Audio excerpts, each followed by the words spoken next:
Muy buenos días. Pedro Sánchez pasa factura a España y el coste es muy elevado, tanto a nivel económico como a nivel jurídico. El último ejemplo de ello es el de Ferrovial, que ayer en su junta de accionistas decidió por amplia mayoría el traslado de su sede social a Países Bajos. La compañía toma esta decisión no por la búsqueda de un escenario fiscal menos asfixiante, dicen, aunque también podría considerarse una razón completamente lógica y válida, sino por el entorno de un marco jurídico más estable. En el centro de la diana se encuentra ahora Ferrovial, pero el acoso y derribo hacia esas empresas que se salen del camino marcado por Moncloa ha llegado en los últimos meses también a otras como a Mercadona. Presiones que rozan y coquetean con la ilegalidad, ya que Europa consagra la libertad de establecimiento de las empresas decidido por sus accionistas y no por el interés político de turno. España se ha convertido en un país poco o nada atractivo para la inversión extranjera.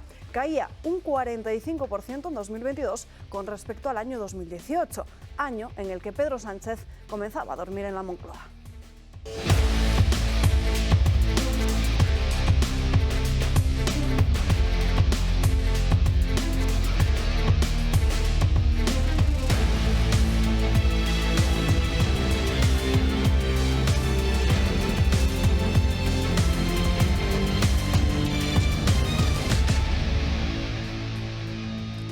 Comenzamos el viernes aquí en Dando Caña, terminamos la semana con muchos asuntos interesantes sobre los que hablar y debatir, y saludamos a los invitados que nos acompañan hoy porque tenemos que hablar de Radio y Televisión Española, del gasto público que nos cuesta a todos nosotros programas como por ejemplo el de Julia Otero, 5,5 millones de euros que se traducen en una audiencia pésima. También del asunto de Doñana, porque ha habido mucha polémica en los últimos días, ustedes lo han visto, ayer hablábamos con un diputado de Vox en el Parlamento de Andalucía que nos explicaba qué era lo que se había aprobado exactamente en el Parlamento, y parece que la mayoría de medios de comunicación y de políticos ni siquiera se han dignado a leer ese documento que es público y oficial, que se ha publicado en el Boletín Oficial de la Junta de Andalucía antes de hablar de este tema, porque como les comentábamos ayer, en ningún momento se habla de tocar las aguas subterráneas o de tocar Doñana, sino que se habla del entorno natural de Doñana y además de cambiar en todo momento esas aguas subterráneas por aguas superficiales. Así que quédense con nosotros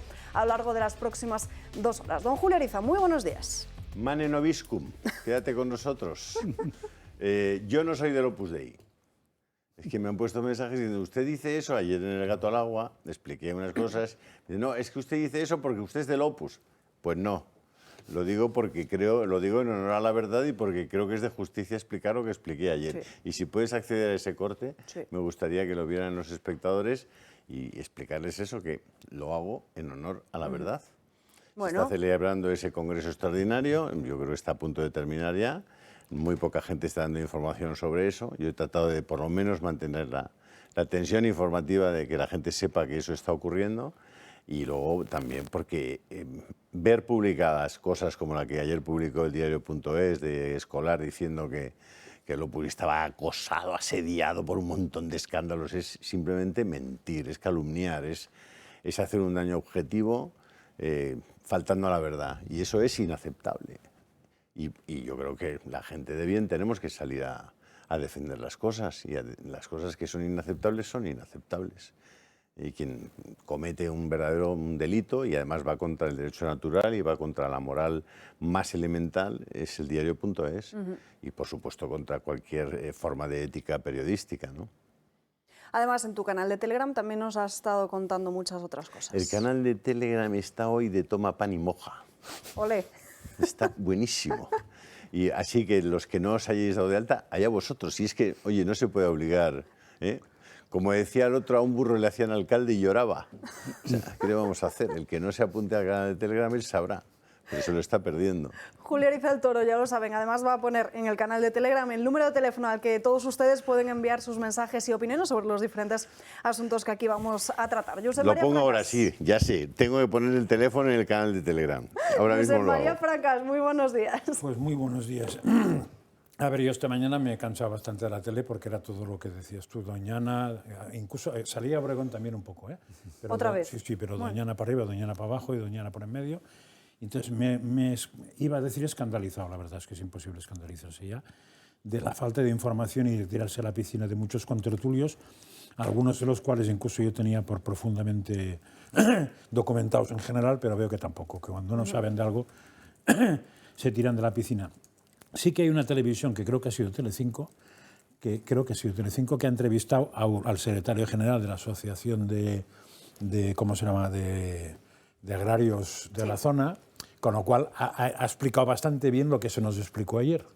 Pero es que me parece que es fundamental y sería una cosa que habría que explicar a los periodistas o a las tertulias estas, ¿no? Que cuando quieran hablar de algo es muy importante que traigan a alguien que sepa, si es un tema técnico, y que explique, y entonces se opina de lo que sigue. Y si es un tema político, seguramente tendrán que traer 27, porque son opiniones distintas. Pero claro, si no hay nadie que sepa qué ha pasado y se tiran a una piscina... Pero porque nadie se lo ha leído. Ya, lo que hacen es el ridículo, porque se ha tirado todo el mundo, claro, Doñana, y aquí nos explicaron que no tiene que ver con Doñana. Hombre, sí, que están en Huelva. Sí. Coño, parece que es una cosa objetiva. Están las dos en Huelva, sí. Pero hay muchas más cosas en Huelva, ¿eh? La Virgen del Rocío también está en Huelva y no tiene que ver con el pantano.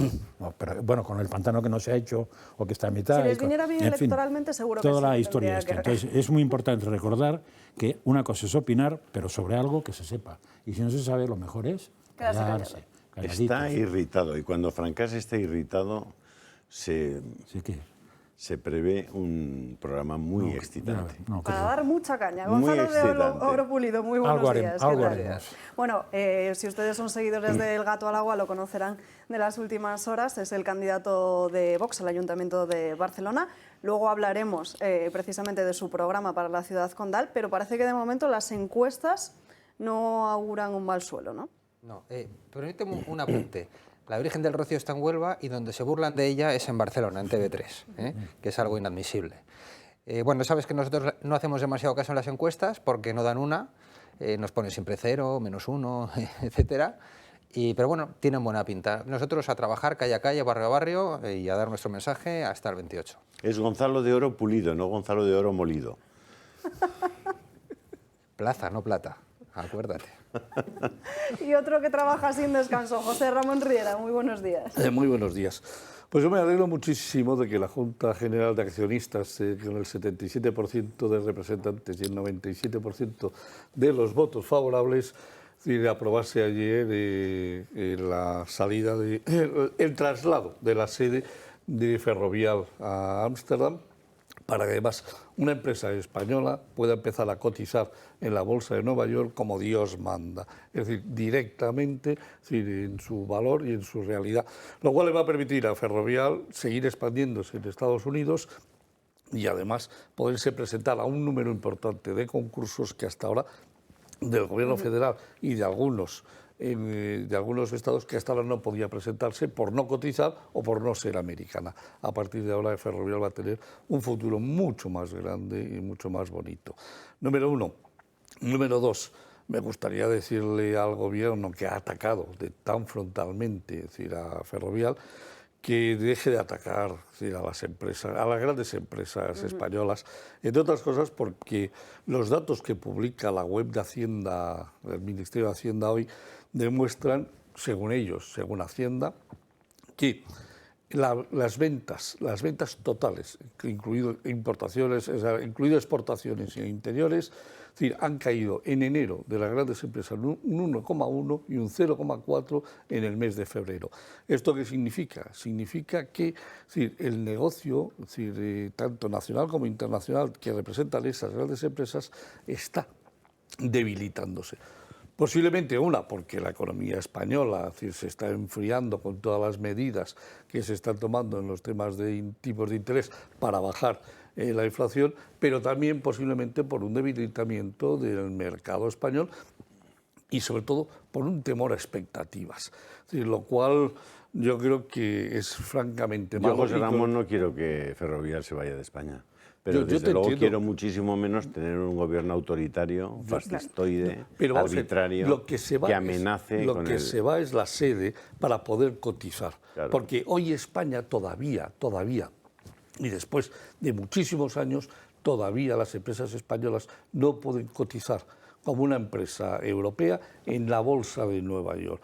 Telefónica, que no cotiza por acciones, cotiza por una serie. Creo que el gobierno debería, desde mi punto de vista, concentrarse en fijar la presión a las grandes compañías norteamericanas, multinacionales, que están obteniendo enormes sumas de dinero por facturación de cada uno de los españoles y no pagan sus impuestos aquí. A mí me parece que eso Amazon, Facebook, Google, Apple, deberían pagar sus impuestos en España, puesto Sin que duda. obtienen sus recursos los obtienen de Pero todos los españoles. también debería de fijarse en que debería de cerrar los acuerdos que son necesarios desde la Comisión Nacional del Mercado de Valores y desde el Estado para que las empresas españolas puedan cotizar en las bolsas americanas.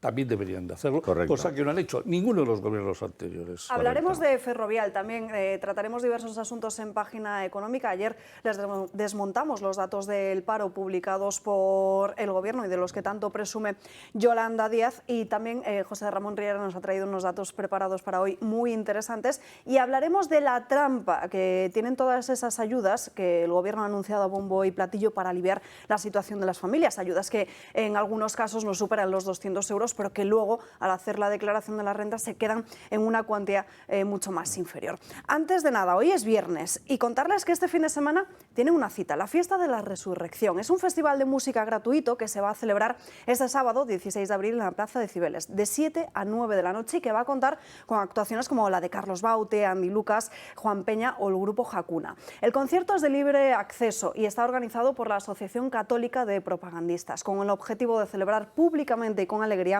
la resurrección de Cristo.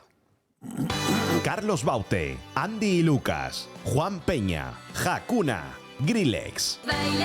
Ven a celebrar la fiesta de la resurrección, porque la muerte no tiene la última palabra. Sábado 15 de abril, a las 7 de la tarde, en la Plaza de Cibeles de Madrid. Presentado por Natster. Él también quiere bailar contigo. Entrada gratuita. Y aquí con nosotros tenemos a Pablo Velasco, que es su secretario nacional. Muy buenos días. ¿Qué tal? Buenos días. Sábado 15, que he dicho yo día 16, pero bueno, supongo que con mucha ilusión por organizar algo así, ¿no? Sí, sí, desde luego. Además, lo explicabas ahora a la perfección. Es la mejor forma que se nos ha ocurrido de celebrar el acontecimiento más importante de la historia. Iba a decir de los cristianos, pero creo que es de la historia, porque es el cumplimiento de una promesa, de que la muerte está vencida. Y creo que eso, para cualquiera, es el anhelo que tenemos.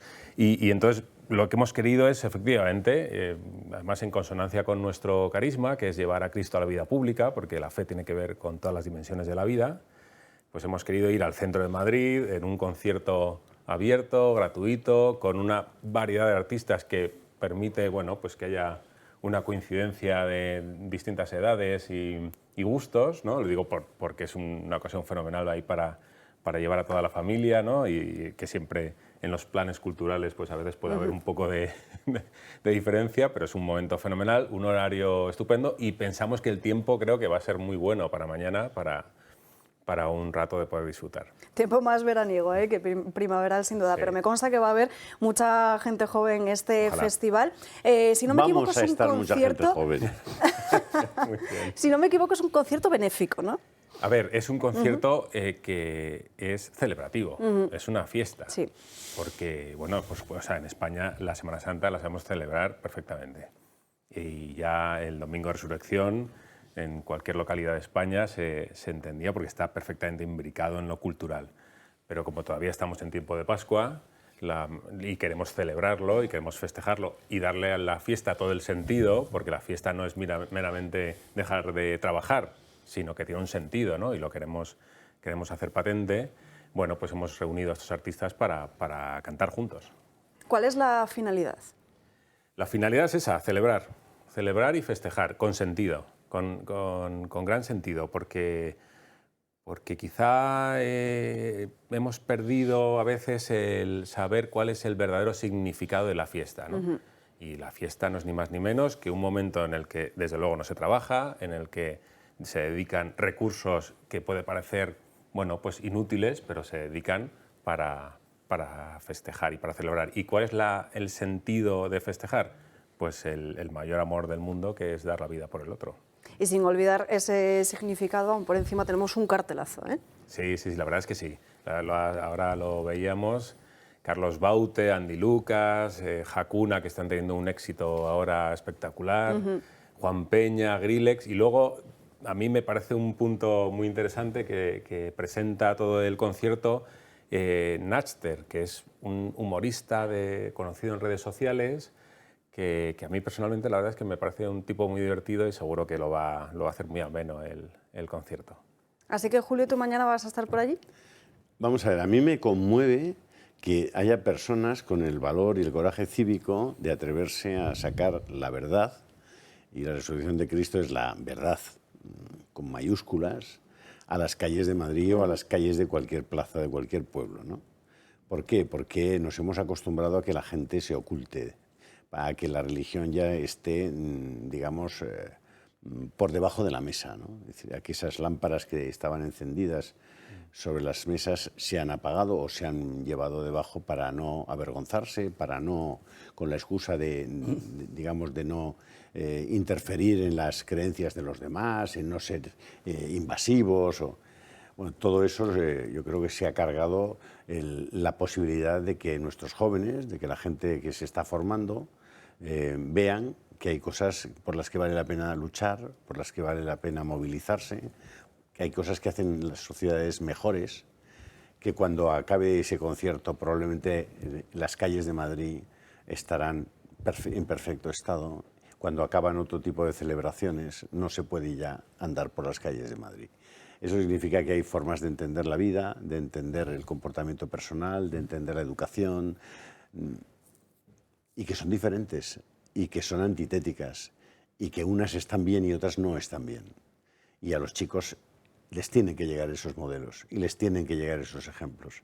Y la religión católica tiene que estar en las calles, como lo ha estado en Semana Santa con las procesiones, y lo está ahora con esta celebración que plantean los propagandistas, que me parece una magnífica oportunidad de enviarles ese mensaje a la gente, de que la gente vea que hay una bandera levantada a la que se pueden coger, porque hay muchos más. Yo siempre digo que la tesis de Tocqueville es infalible, es decir, el ser humano prefiere quedarse con una mentira instalada y aceptada públicamente y socialmente que quedarse solo con la verdad. Bueno, pues hay que demostrarle a la gente que no están solos, que la verdad está muy acompañada también y que pueden apuntarse a la verdad.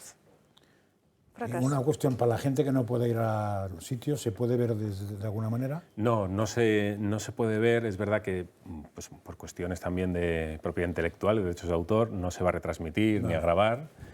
Es verdad que estamos quizá un poco ya acostumbrados, ¿no?, a estas cosas del online y la transmisión, y vamos con esto a intentar fomentar el encuentro personal y la presencia, ¿no?, que siempre es bonito. Sí, que es mucho mejor que una pantalla de por medio. Napster, del que ha hablado Pablo, no es cualquier cosa. Es probablemente una de las personas que en Instagram tiene más seguidores, que tiene más fuerza. Tiene 3,5 millones de seguidores en Instagram. Es decir, no estamos hablando de cualquier cosa. Es un tío que con muchísimo trabajo, con muchísima creatividad, con mucha imaginación, se ha hecho un hueco entre los influencers que llaman ahora, la gente que tiene influencia, especialmente en la gente más joven. Así que es un tío muy interesante, muy majo. Ojalá podamos traerle un día aquí a hacerle una entrevista, porque es un tío extraordinario, muy interesante. Pues Pablo, nos vemos mañana en esa Plaza de Cibeles. Un placer y muchísimas gracias. Muchas gracias. Cambiamos ahora de asunto. Hablamos de, bueno, les comentaba al principio de este programa, hemos hablado muchas veces de los sueldos estratosféricos de Radio y Televisión Española, del número de empleados, o más bien de directivos. Incluso tenemos todos esa imagen de Iván Espinosa de los Monteros en la noche de 24 horas frente a Xavier Fortes, con ese papel, con un largo listado de directivos. Y la última polémica es la de Julia Otero, ese programa llamado Días de Tele, que ha costado 5,5 millones de euros y cuya audiencia en ningún caso se corresponde a ese elevado presupuesto. Sin embargo, no es el único fracaso billonario del ente público. La televisión pública española fue el referente mediático de muchos ciudadanos durante la pandemia, pero el share de varios de sus programas ha caído a la mitad. En la última comisión parlamentaria de control a Radio Televisión Española en el Congreso, así recordaron el despilfarro a su presidenta interina. Televisión Española tiene 6.670 trabajadores. Tiene un presupuesto de 1.193,9 millones de euros. Ustedes en apenas un año, en menos de un año, se han gastado 200 millones en la compra de programas externos y han obtenido un salario ridículo del 7,8%. Y es que algunos productos han sido un auténtico fracaso y por ello, desde la Cámara Baja, un diputado, Pablo Cambronero, se atrevió a señalar a 2 de los programas con peores resultados. Hace aproximadamente un mes pregunté a la Corporación de Radio Televisión Española por dos programas que habían fracasado estrepitosamente. Hablamos del programa de Ana Morgade y del programa de Julia Otero. El desenlace de Julia Otero en Días de Tele fue especialmente estrepitoso, pues si bien comenzó con una audiencia del 11,5%, 2 puntos por encima del share de toda la cadena, cayó hasta poco más del 7% en su séptimo programa. Salvo el primero, la media del resto de programas estuvo más de un punto porcentual por debajo de la media del resto del canal y muy por debajo de la media de la cadena durante la emisión de ese último programa. Ante tales resultados pagados con dinero público, Cambronero trasladó varias preguntas. Nos costaron varios millones de euros y pregunté si se habían pagado esos millones de euros, si además seguía pagando a las productoras a pesar de haber suspendido su emisión y quién iba a responder por esta gestión del dinero público tan nefasta.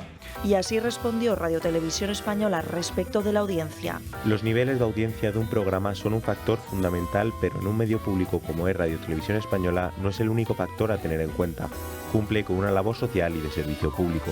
Aunque el objetivo de audiencia estaba fijado en el 10%, se tenía un plan B por si todo fracasaba. Si durante 4 capítulos consecutivos los índices de audiencia en la primera comunicación pública de los capítulos emitidos no han alcanzado dicho objetivo, Radio Televisión Española podrá mantener o alterar unilateralmente las condiciones, día, franja horario e incluso suspender o cancelar su emisión. Es decir, que se va a seguir pagando la grabación de estos programas aunque no se emitan. Lo cual me parece que apesta a malversación de caudales públicos en una corporación que además arrastra pérdidas año tras año. Y es que cuando la televisión pública se pone al servicio de intereses puramente ideológicos, la audiencia que la sufraga con sus impuestos responde de la manera más clara y directa, apagando el televisor.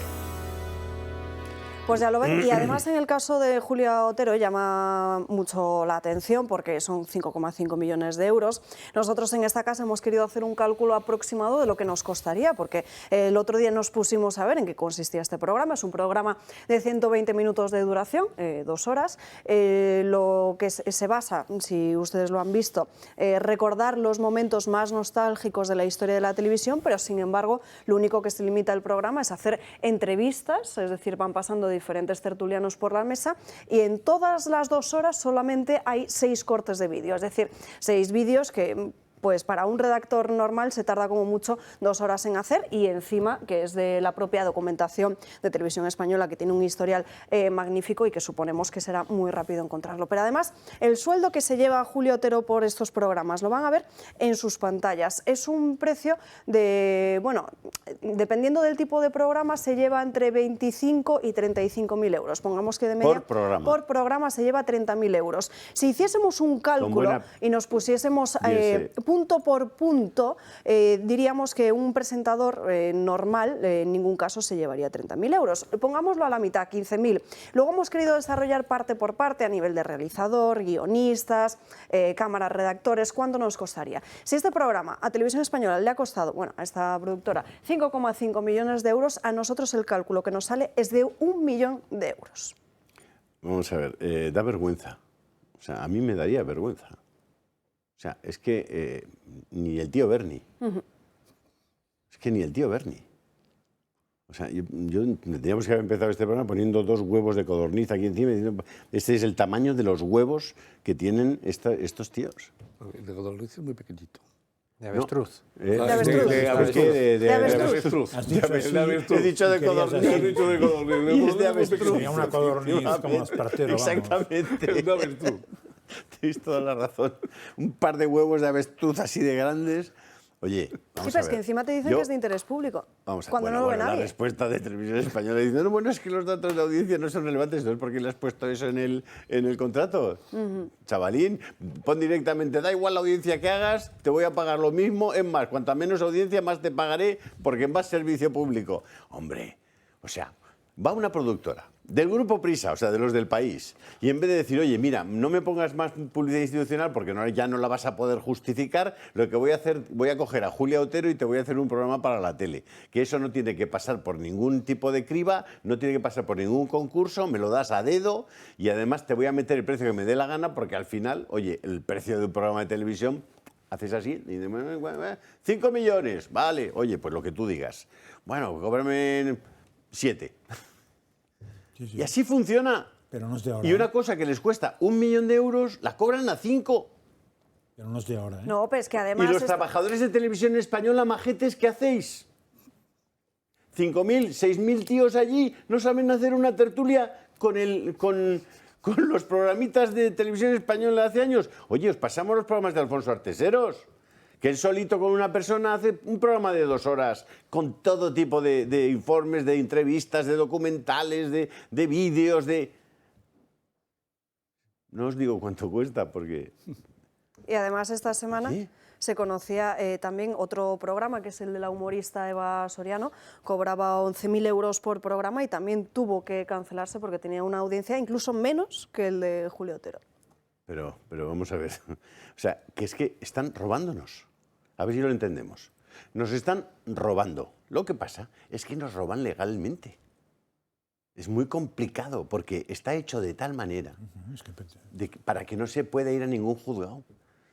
Pero están robando. O sea, están llevándose lo que no es suyo, lo que no les pertenece. Eso es robar. Se están llevando lo que no es suyo. Están dilapidando los caudales públicos. En estos momentos, en este país, es decir, entre enero, febrero y marzo, la deuda de este país ha crecido en 33.000 millones de euros. En 3 meses, 33.000 millones de euros, con un trimestre que todavía no sabemos lo que se ha ingresado en el mes de marzo, pero con unos ingresos rondando aproximadamente los cerca de 70.000 millones de euros. Oiga, perdóneme usted, es decir, es que no podemos estar necesitando endeudarnos en 33.000 millones de euros en un trimestre, porque si lo multiplicásemos por 4, es decir, significaría que nos íbamos a 130.000 millones de euros, 129.000 millones de euros, que todavía no nos hemos endeudado nunca, porque con 118 ya tuvimos bastante en el 2020, pero nos endeudamos en 83.000 millones en el 2021 y el año pasado en 75.000 millones. Vamos a ver, no podemos, esto no puede seguir así.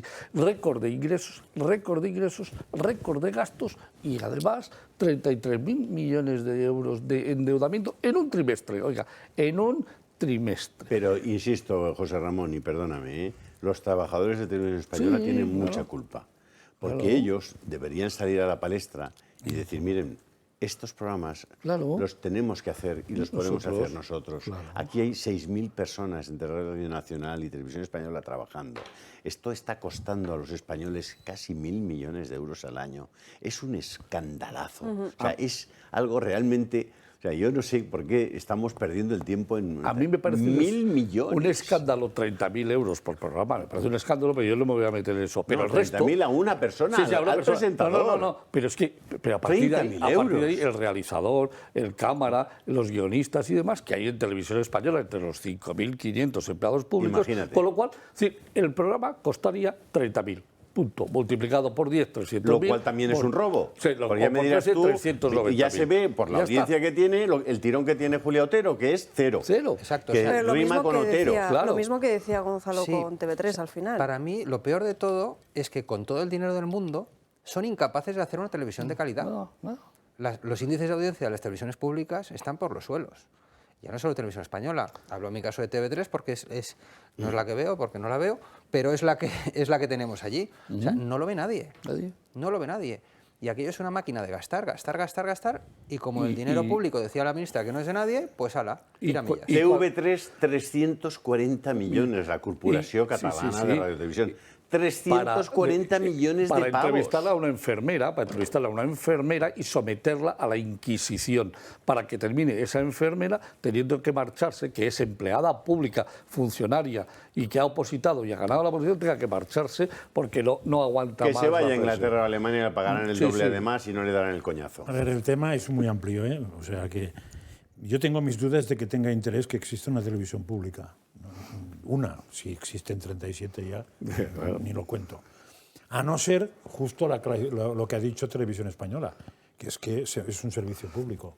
O sea, se podría justificar que hubiera una televisión pública para un servicio público que fuera el que fuera. Pero entonces habría que asegurarse que es un servicio público, no que es una máquina de publicidad de un partido político, ni que es una máquina de clientelismo, como es el otorgarle contratos a gente para que sean amigos. Con lo cual sería una cosa absolutamente distinta. Si fuera un servicio público, evidentemente no habría que mirar en absoluto las audiencias. Lo que habría que mirar es que fuera un servicio público. Que llegara donde no llega otra cosa, que tuviera un sistema, un nivel de información suficientemente bueno como para que la gente estuviera informada, no manipulada, que llegaran contenidos que de otra manera no llegan. Pienso en cuanto se ponía mucho teatro por televisión, se ponía muchos conciertos por televisión, etcétera, que eso son cosas que yo podría entender como servicio público. Desde que llegó la democracia en España, se ha trasladado el servicio público eso, a publicidad y clientelismo. Y además funciona así. O sea, y creo que no hay partido político en España que no sea capaz de hacer eso cuando tiene la televisión. O sea, en el momento que puede mandar a la televisión, se da cuenta que eso es un chollo y ya está. Otra cosa distinta es los que trabajan ahí y no trabajan. Yo he contado, creo que he contado en este caso una anécdota porque me tocó. Estando en una editorial, tuve cerca a Televisión Española para producir un libro frente a la Exposición Universal de Sevilla y he contado que el productor de esa televisión me contó que había hecho 2 o 3 viajes al mundo con su equipo enteros, evidentemente pagados por Televisión Española, para hacer un programa previo a la Expo de Sevilla o post a la Expo de Sevilla de las exposiciones universales. Como este señor, bueno, este señor entre otras cosas que me dijo, no te preocupes, si vienes por Madrid tienes coche gratis porque tenemos 2 o 3 coches de producción que no hacen nada en todo el día. O sea, cosas de este estilo y algunas que son más escandalosas que creo que es mejor no contar. Pero una de las cosas que ocurrió es que ese señor lo había puesto, tiene muchos programas hechos, o sea, no estoy hablando de un productor imbécil, sino de un productor de categoría en Televisión Española. Había sido puesto por Pilar Miró como director de algo y Pilar Miró había caído en desgracia. Como cayó en desgracia Pilar Miró, el programa de este hombre que costó lo que no se ha escrito con 2 o 3 vueltas al mundo, ya os podéis imaginar, de todo un equipo de televisión, pasó a la 2, creo que después de unas películas que había un poco ese, durante una temporada. O sea, no sé si era viernes o sábado por la noche, no sé si era a las 12 o a las 2 de la noche. El programa que había costado 1 millonada. ¿Por qué? Porque este era amigo de la otra y no sé qué. Cosas de estas. Me acuerdo que la única vez que estuve con él viendo cómo realizaba el programa, cómo trabajaban en el laboratorio que tenía en Televisión Española, me dijo, fíjate, siempre estamos los mismos. Y estaba Ibáñez Serrador en el estudio delante, más solo que la una también. O sea, es que en Televisión Española, en aquella época puede ser que no hubiera casi nadie en según qué pasillos. Evidentemente, las máquinas que había no las tendremos aquí en nuestra vida. Jamás las veremos, porque estaban paradas y muchísimas. Pero es curioso que me comentara esto. Mira, siempre estamos los mismos. O sea que en general no había nadie. Bueno, si supierais los medios de los que disponen las televisiones públicas, el caso de TV3 y el caso de Televisión Española es verdaderamente obsceno. Es obsceno. Claro.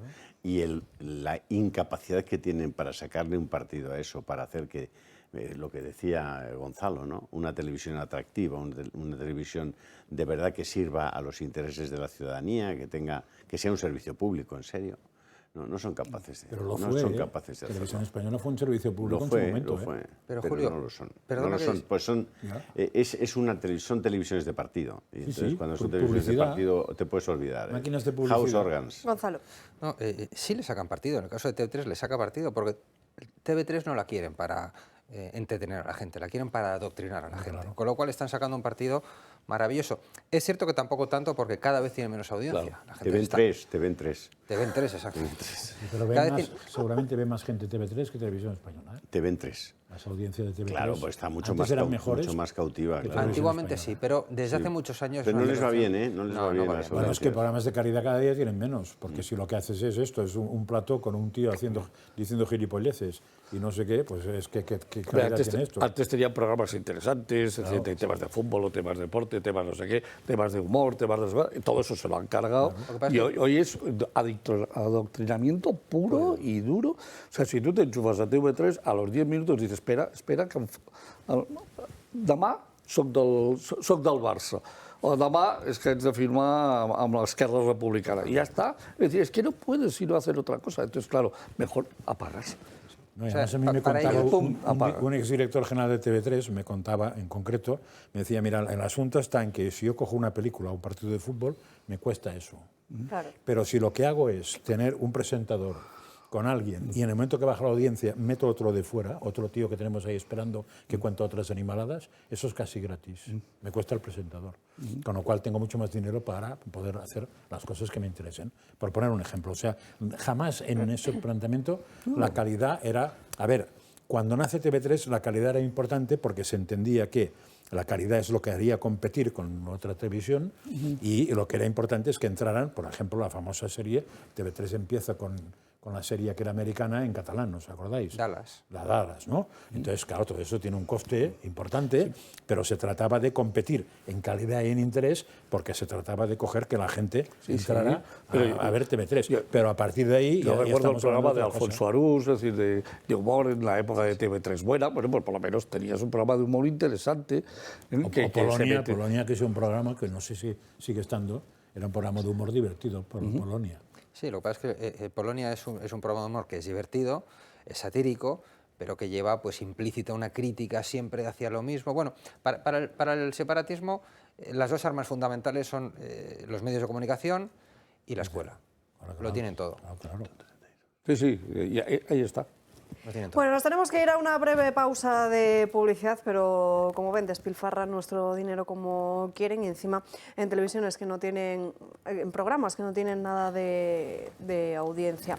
Nosotros, sin embargo, como saben, no recibimos ningún tipo de publicidad institucional y nos nutrimos a base de lo que ustedes quieren aportar. Así que les pedimos un día más que si les está gustando el programa Dando Caña, si les gusta este tipo de debates, si les gusta escuchar opiniones y noticias diferentes, como por ejemplo la cuestión del Opus Dei que decía antes Julio, nos escriban un mensaje de texto con la palabra toro al 28088. Yo creo que el planteamiento, ya saben que es intento convencerles de que esta televisión vale la pena, pero si están ustedes viéndonos es que creen que vale la pena. Por tanto, mi intento es un poco un refuerzo, ¿no?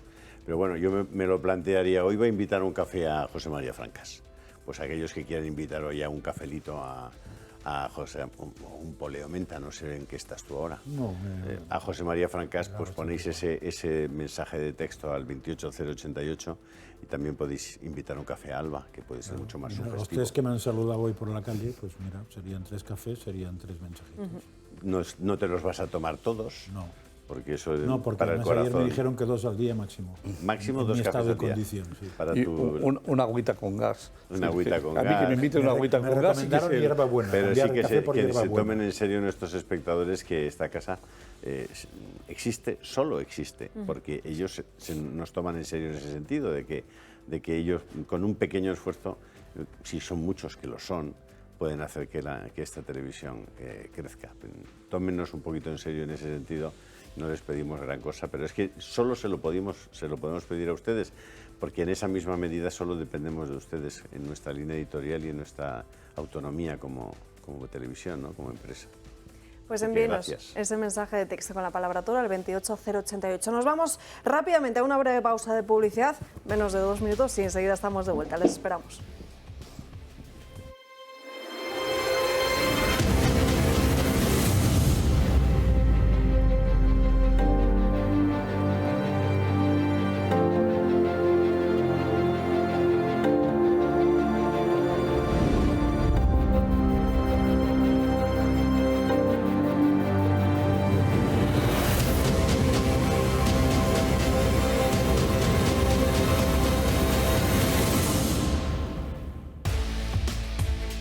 De vuelta Dando Caña, pasan 10 minutos de las 12:30. Ahora en unos minutos les contaremos en qué consiste ese plan tan polémico que ha aprobado la Junta de Andalucía esta semana y que ningún medio se ha dignado a explicarles. Pero antes, otro asunto, el que les comentaba antes, Julio Ariza, sobre el Opus Dei. Así lo contaba él ayer en El Gato al Agua.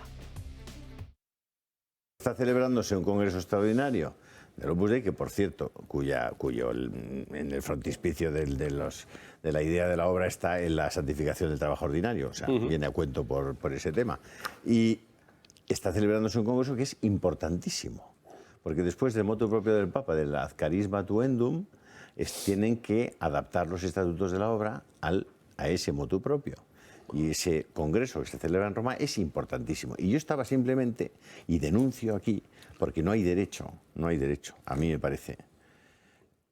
El titular que hace el señor Escolar en diario.es, diciendo: un Opus Dei asediado por escándalos de abusos se juega su futuro en un congreso extraordinario exigido por el Papa. Es mentira todo. 2 abusos en el mundo. Pero ¿de qué estáis hablando? O sea, cerrar todos los institutos de Madrid, hombre. Cerrar todos los gimnasios de Madrid. Cerrar vuestras propias empresas. ¿Pero de qué estáis hablando, hombre? Julio. Ya lo he dicho. Yo repetirlo. Francas, no sé tú cómo lo ves tú? Uno de los abusos, además, es muy dudoso y habría que, por lo que he leído yo, el profesor de Gaztelueta habla más bien de persecución que de otra cosa. No, evidentemente, a ver, es muy infumable, pero es que no creo que sea ahora conveniente para decir lo que pienso sobre los titulares de este periódico, lo mismo que los titulares del País el otro día, pues que son asquerosos, que son una puta mierda. Bueno, ya los tacos ¿Vale? era otra cosa. Pues eso, por eso no quería decir. O sea, a mí me daría vergüenza trabajar cerca y no digo nada, ser el que dirige eso. Gonzalo, ¿cómo lo ves tú? Bueno. Están conociendo nuestros espectadores al candidato de Vox al Ayuntamiento de Barcelona. Ojalá seas alcalde, Gonzalo. Ojalá, porque traes ojalá. ideas muy... Perdona. Ojalá, porque y ahora nos tienes que contar un poco de tu programa electoral. Cambiaríamos casi todo. Bueno, el tema de Ignacio Escolar, bueno, pues es lo que hay, ¿no? Los medios que tenemos en España, hay medios muy variopintos, pero los medios de la izquierda realmente son dañinos, van a hacer daño muchas veces. Esos medios de la izquierda son los que precisamente están tergiversando esta semana lo que han aprobado Partido Popular y Vox en Andalucía. Hemos querido coger directamente ese texto del proyecto de ley que se ha publicado en el Boletín Oficial, que está a disposición de todo el mundo con simplemente buscarlo en Internet, y esto es lo que se dice. No sé si podemos ver, compañeros, ese vídeo de Doñana para ver en qué consiste efectivamente ese plan que les decía. Doñana, Andalucía y Juanma Moreno están en el punto de mira.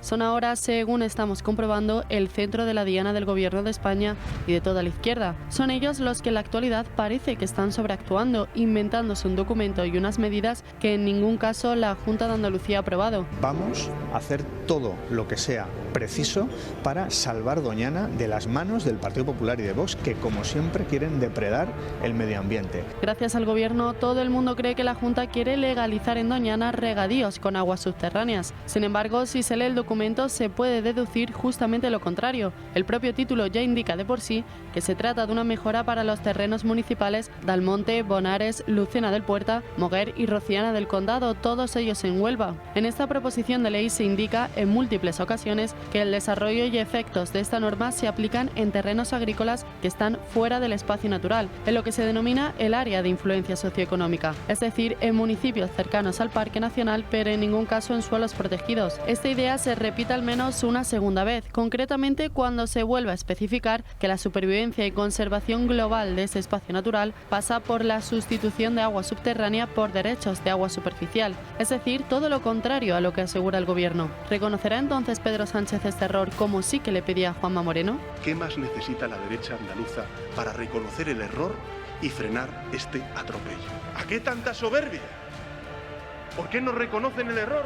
Antes de criticar, además, hay que mirarse uno mismo, algo que debería de hacer Sánchez, el cual se comprometió por ley en 2018 a realizar hasta 10 obras en Doñana para salvar el parque y 5 años después aún no ha iniciado ninguna. Todo esto, por supuesto, ignorando a la Junta, que lleva 4 meses intentando reunirse con el Ejecutivo por este tema. 40 años son los que el PSOE ha gobernado en Andalucía. ¿Y qué han hecho por este parque nacional en esas 4 décadas? Exacto, nada. Pues recordamos al Gobierno y también a todos los medios de comunicación de la izquierda que accedan a ese boletín oficial del Parlamento de Andalucía y que se lean esta proposición de ley, porque nos centramos en este tema de las aguas subterráneas. Hasta en 4 ocasiones diferentes se habla de la sustitución de aguas subterráneas para regadío por aguas superficiales a corto y largo plazo. Y si les da pereza que vean el corte de ayer. Yo solo he mandado a 700 personas esta mañana. Ah, pues lo has hecho muy bien. O sea, que si lo quieren encontrar, ahí está. ¿El tuyo? Claro, el corte que te he mandado también a ti es el corte de ayer, donde este hombre, el diputado de Vox por Huelva, precisamente, explica de qué se está hablando, vamos. Bueno, pues mientras abandona encima el presidente del Gobierno a los agricultores, tal y como publica esa misma mañana OK Diario, Pedro Sánchez se gasta 1 millón de euros en cuidar el Palacio de Doñana donde veranea. Más gasto innecesario, Riera. Sí, es que ¿Otro millón? Yo no puedo, de verdad lo es de que la bandada de loros... Joder, es que es increíble. Nadie se da cuenta de lo que cuesta ganar, es decir, 1 millón de euros, es decir, que lo tenemos que pagar entre todos los españoles. ¿Y todo para qué? Para el uso y disfrute de un tipo que va a ir una semana al año o 10 días al año, es decir, ¿solo para qué? Para reformar 4 chorradas para que tenga un jacuzzi más a gusto y se pueda tomar el sol en pelotas sin que le vea a nadie. Hombre, por favor, ya está bien. Es decir, yo creo que esto es siendo hora de que pongamos orden y concierto. Si esto no puede continuar. Nos hemos gastado el año pasado 650.000 millones de euros, cuando el año anterior nos habíamos gastado 610.000, cuando el año anterior nos habíamos gastado 570.000. No paramos de crecer en gasto público. 610.000 millones de euros. Esto es, si cuando hace 4 años la consolidación no llegaba a 500.000, 480.000 millones.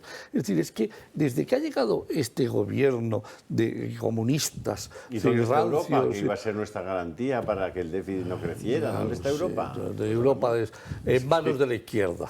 Por desgracia, en manos, aunque la presidenta von der Leyen se supone que es del Grupo Parlamentario Popular, todo lo demás está mandando la socialdemocracia, que ya le quitamos la gracia y le dejamos el socialista y nos quedamos tan a gusto. Es increíble. Yo personalmente no entro, o sea, no concibo lo que está en estos momentos pasando sin que se haya puesto una disciplina ya en marcha de rigor del gasto y de rigor del déficit, porque es que Europa no lo puede soportar, que es que estamos en el último dato, o sea, no conozco el del cierre del trimestre, el último dato es 94,8% el conjunto de la Unión Europea de deuda sobre PIB. O sea, estamos a punto, Europa llegará al 100%.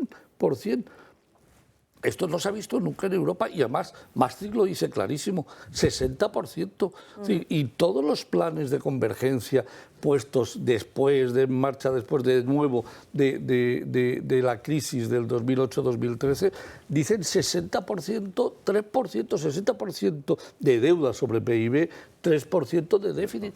No llevamos sin cumplirlo. José Ramón, ¿no previeron que con la demografía y con digamos, la pirámide de población que estaba desarrollándose desde los años 80, ya no se iban a poder pagar las pensiones?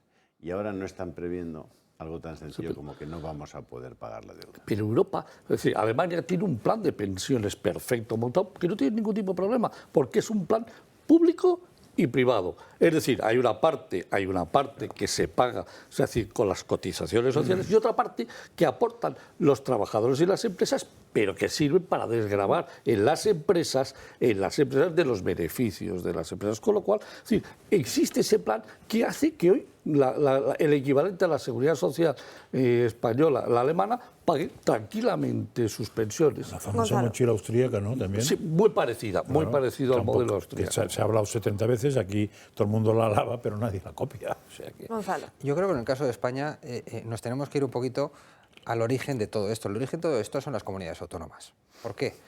Porque el tener comunidades autónomas nos ha hecho pensar que tenemos más dinero del que tenemos. O sea, al final tenemos el gasto duplicado, triplicado, y bueno, se va gastando como si el dinero fuera infinito. Y creo que en el caso de España, el tener comunidades autónomas hace que la gente no sea consciente que al final los que pagamos los impuestos somos los mismos. Somos los mismos. Entonces, tú no puedes mantener todo lo que mantienes, pero ya no solo hablo de los parlamentos, de todo lo que significan las comunidades autónomas, sino los sueldos que cobran los expresidentes, los coches oficiales, las oficinas, de gente que ya no está en activo. O sea, al final estamos en una rueda de gasto que no nos la podemos permitir y que absolutamente nadie se da cuenta de que no nos lo podemos permitir. La semana que viene sale un libro, sale un libro que ha costado mucho trabajo escribirlo, y se presentará aquí, que dice el precio de las autonomías, 88.000 millones de despilfarro. Sale ya por fin publicado por Homo Legends y que creo que merecerá la pena que la gente se lo lea porque es un libro que, aunque sea de análisis, sí explica muchas cosas de las que se pueden mejorar en todo el circuito de las comunidades autónomas. Pero esto yo siempre que se saca ese tema digo lo mismo. En este caso, Sánchez, que sepa yo, no preside ninguna comunidad autónoma. Lo digo porque no solamente serían las comunidades autónomas. Y segunda cosa, menos mal que hay comunidades autónomas, eso decimos los ciudadanos de Madrid. Por ante los de Cataluña dicen, me cago en la leche que hay comunidades autónomas, pero los de Madrid decimos, menos mal que hay comunidades autónomas, porque lo que nos ha defendido de Zapatero y sus desmanes, lo que nos ha defendido de Sánchez y sus desmanes, es justo que aquí había una comunidad autónoma que gobernaba un partido distinto. Entonces, para mí, el problema no está en las comunidades autónomas, que además, como conozco muy bien la parte política de España, si no hubiera comunidades autónomas, habría diputaciones autónomas. Porque bueno, sí, y gastan lo que gastan, pero no pueden gastar más porque están nosotros, si no gastarían mucho más. El tema está en racionalizar los gastos en base a una legislación que no te permita gastar 1 millón de euros para esto, ni 300.000 para adecuar un piso para ocupar 3 meses de no sé qué, ni no sé cuánto en tirar en una televisión, ni no sé cuántos tirar en otro sitio. Luego seguiremos hablando de esta cuestión y precisamente centraremos también el asunto en la situación actual de Barcelona a un mes y medio de esas elecciones municipales que hay en Cataluña. Antes nos tenemos que ir a una breve pausa de publicidad, no sin antes decirles que si eres amante de la naturaleza y quieres disfrutarla y conectar con ella en un entorno saludable y sostenible, te invitamos a conocer Arco Verde. Es el gran corredor ambiental para acercar la naturaleza a los ciudadanos. Arco Verde conecta los 3 grandes parques regionales de Madrid y abarca 15 municipios y más de 2.300 hectáreas de superficie, donde podrás recorrer 100 kilómetros de caminos y sendas que te llevarán a descubrir más de 100.000 árboles y arbustos autóctonos de 50 especies, diferentes áreas de biodiversidad con lagunas, humedales y 20 reservas de mariposas. Arco Verde contribuye a mejorar la biodiversidad, la movilidad sostenible y la educación ambiental en la Comunidad de Madrid, porque en Arco Verde vuelves a conectarte con la naturaleza. Pausa para la publicidad y a la vuelta seguimos con muchos más asuntos. ¿Sabes cuánto? Seguimos en Dando Caña, nos acercamos a la 1 en punto de la tarde y como siempre a esta hora las locuras de Ana Agullo, su sección de crónicas de Maneco. Y buenas tardes, Ana. Muy buenas tardes, Alba. Y la de hoy es que es tremenda porque ¿se imaginan vivir más de 500 días bajo tierra? La alpinista, deportista de élite y escaladora Beatriz Flamini ha batido un récord mundial. Ha estado 500 días a 70 metros de profundidad sin referencias de tiempo ni contacto con el exterior. Entró en una cueva situada en la provincia de Granada el 30 de noviembre del año 2021 y ha salido hoy. Y estas han sido sus primeras palabras. Pierdo el equilibrio, por eso me tienen sostenida. Porque estar 1 año y medio ahí, bueno, ya os contaré, ya sabréis. Pero salir, no sé, me gustaría poder ser amable, poder deciros, poder contestaros, pero sé que hay concertado una rueda de prensa, si me permitís, que me pueda pegar una ducha que llevo 1 año y medio. Defensora y activista del cambio climático, se puso en contacto hace 2 años con la productora Documalia para plantearle este reto. Según el director de la productora, Dani Salas, Beatriz se ofreció como un conejillo de indias para contar lo que le sucede al cuerpo humano, estando tanto tiempo aislado, y estas han sido las declaraciones. Que ya ha perdido su ritmo biológico de luz, el ritmo circadiano, su cerebro ha empezado a funcionar de una manera totalmente diferente, ha llegado a estar en momentos en los que ha sentido que alguien quería entrar dentro de la cueva y ha tenido alucinaciones, se ha dedicado a leer, a hacer calceta, nos ha hecho un gorro para cada uno de los que estábamos fuera del equipo. Dentro de la cueva, el equipo de Documalia instaló una serie de luces artificiales que funcionan mediante una placa solar. Y cada cierto tiempo, el grupo de espeólogos de Motril pasaban a dejarles suministros y llevarse sus restos orgánicos. Durante este tiempo también intercambiaron tarjetas de vídeo que grababa Beatriz con una cámara. Y entre comidas, ejercicios, días malos y buenos, problemas y muchas dificultades, no consiguieron derribar a Beatriz ni mucho menos. ¿Sabéis cuál ha sido la clave y lo más importante de su experiencia? Nos lo cuenta.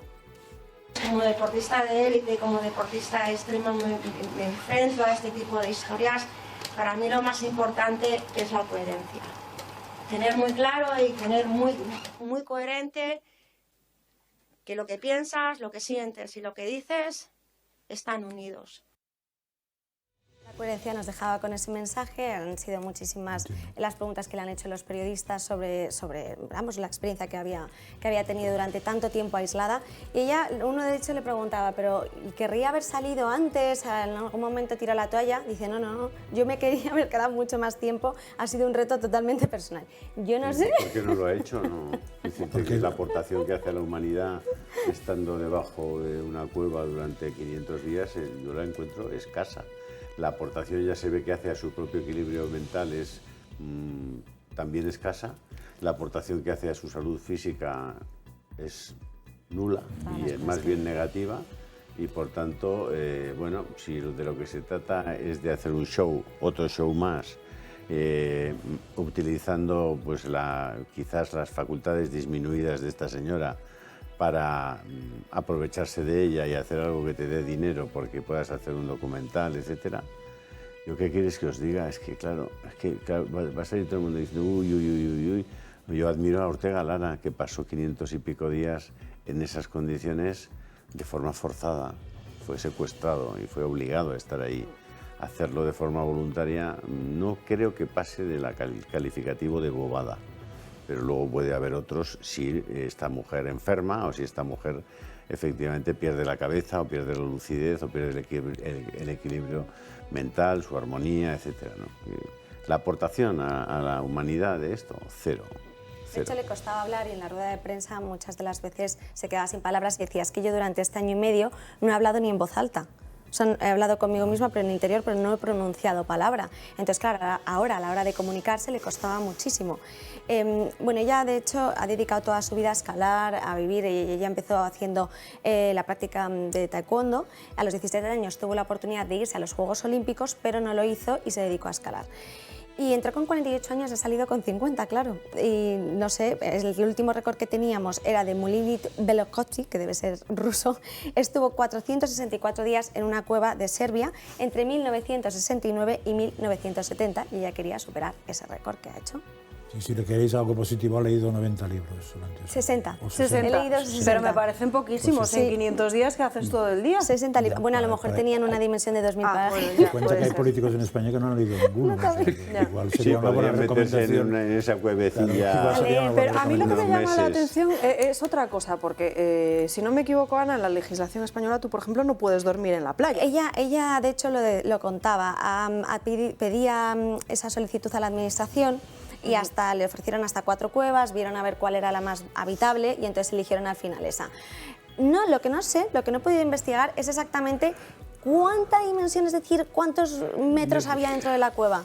Dicen que estaba a 70 metros de profundidad, pero no se sabe el espacio que tenía. He leído por ahí 3 habitáculos, pero 3 habitáculos ¿de cuánto? Pues no que luego lo sé. Imagínate que a esta mujer le llega a pasar algo dentro de la cueva. Ella como tendría que ir Salvamento a rescatarla sí o algo y a ver quién paga eso. Sí, ella también estaba vigilada porque de hecho contaba en una de las entrevistas que un grupo de personas intentó en un momento determinado entrar en la cueva y que directamente avisaron para que no lo hicieran. O sea, estaba de alguna forma vigilada. Como le daban comida, esos suministros, aunque ella no tenía contacto directo. Ahí tienen las imágenes. Sí. De... Sí. Como esta mañana todas las televisiones han coincidido en eso, después no me he acordado. Es el tema del día.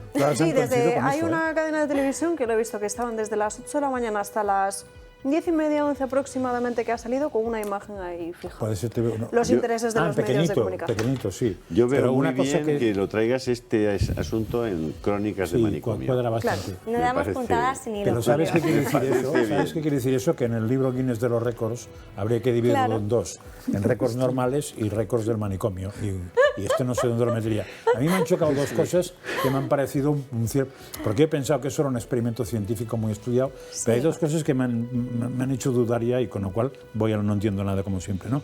Uno, que ha tenido que aparecer todo el mundo con mascarilla, han obligado a que todo el mundo fuera con mascarilla por si qué. O sea, no, yo no lo sé. hacer el ridículo. Pero de defensa, supongo. Claro, porque no, pero el resto de gente, para que ella no se infectara de lo que hay fuera. Bueno, pues, no lo sé. Pues vamos bien arreglados. Si la pobre señora no puede convivir en el mundo normal por lo que hay fuera, tiene un problema eterno, ¿no? Y No, pero como nosotros cuando salíamos, que ya nos dejaron quitarnos la dichosa mascarilla, que al final te cogías cualquier gripe. Por eso. Y la segunda cosa que me ha dejado a mí alucinado es que ha explicado el experto, porque esta mujer lo que pidió es a no sé qué organismos que le buscaran alguna gruta para poder hacer eso. Sí, a la administración. Claro, ya han dicho que le habían dado esto porque la fauna y flora que había dentro no se hubiera sentido, o sea, no la hubiera estropeado la vivencia de una persona. De hecho, ella dice que no ha hablado... Con lo cual ya ha llegado un momento que digo... Es que tiene mucha razón, Francas, porque ella llega un momento en el cuando le preguntan ahora en la rueda de prensa, dice, no, yo no podía hablar porque a ver si iba de alguna forma a cargarme o alterar el espacio de la fauna y flora de la cueva. Una vez más, la especie humana está por debajo de cualquier bicho, bicharraco o bicharraquín que esté en cualquier sitio. Algunos individuos de la especie humana. No, pero en este caso... O individuos. Se cataloga a la especie humana como inferior a todo lo demás. Para mí, individuos. Para mí lo más grave es que ha tirado casi 2 años de su vida. Es su elección, es su elección. Pero bueno, el tiempo es lo único que pasa irremediablemente. En fin, Ana, ¿qué otra noticia nos traes para hoy? Los ciberdelincuentes han encontrado un nuevo método para acceder a nuestros datos personales y sustraernos información. Los puntos de carga gratuitos que hay en los hoteles, centros comerciales y aeropuertos son el foco del peligro. La Agencia de Seguridad Americana ha publicado en sus redes sociales una alerta sobre este hackeo por carga, donde recomiendan lo siguiente: evite utilizar estaciones de carga gratuitas en los aeropuertos, hoteles o centros comerciales. Los delincuentes han descubierto formas de usar nuestros USB públicos para introducir malware y software en los dispositivos móviles. Lleve su propio cargador y cable USB y use una toma de corriente en su lugar. Así que lo más importante es llevar un cable o un cargador propios y no fiarse ni del que pueda estar enganchado o del que pueda proporcionarnos un tercero. El FBI es la segunda agencia de seguridad que avisa sobre esta práctica delictiva. El regulador de telecomunicaciones de Estados Unidos fue el primero en asegurar que los delincuentes informáticos pueden robarnos nuestros datos personales mediante el hackeo a través de puntos de carga. Es alucinante porque en España, sobre todo, tenemos el problema, ya lo denunciaba el Ministerio de Interior este año, que el año pasado se habían incrementado con respecto al año anterior de la pandemia, el año 2019, en un 72% este tipo de delitos. Las campañas que había hecho desde Fernández Marlaska eran 2, de sensibilizar a la población sobre los tipos de delitos más comunes que hay en este sentido, que eran denunciar sobre todo este tipo de fraudes por criptomonedas y las estafas del amor, que alguna vez dicho las hemos traído a crónicas, cuando quedan por internet de que te gusta, tal, no sé qué, empiezan a conocerse y acabas dando más datos personales de los que deberías y acaban accediendo a tus cuentas bancarias.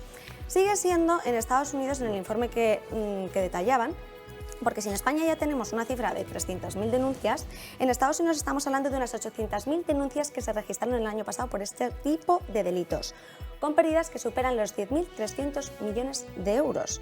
Y además han diagnosticado también que el phishing es la primera tipo de delitos, igual que aquí, que el phishing es uno de los más comunes. Para los ignorantes, phishing. El phishing es que tú recibes un correo electrónico y entonces a través de ese correo electrónico se hacen suplantar con tu entidad bancaria para que tú accedas a ese link y des tus datos personales. Bueno, el debate sobre el dinero en efectivo está sobre la mesa.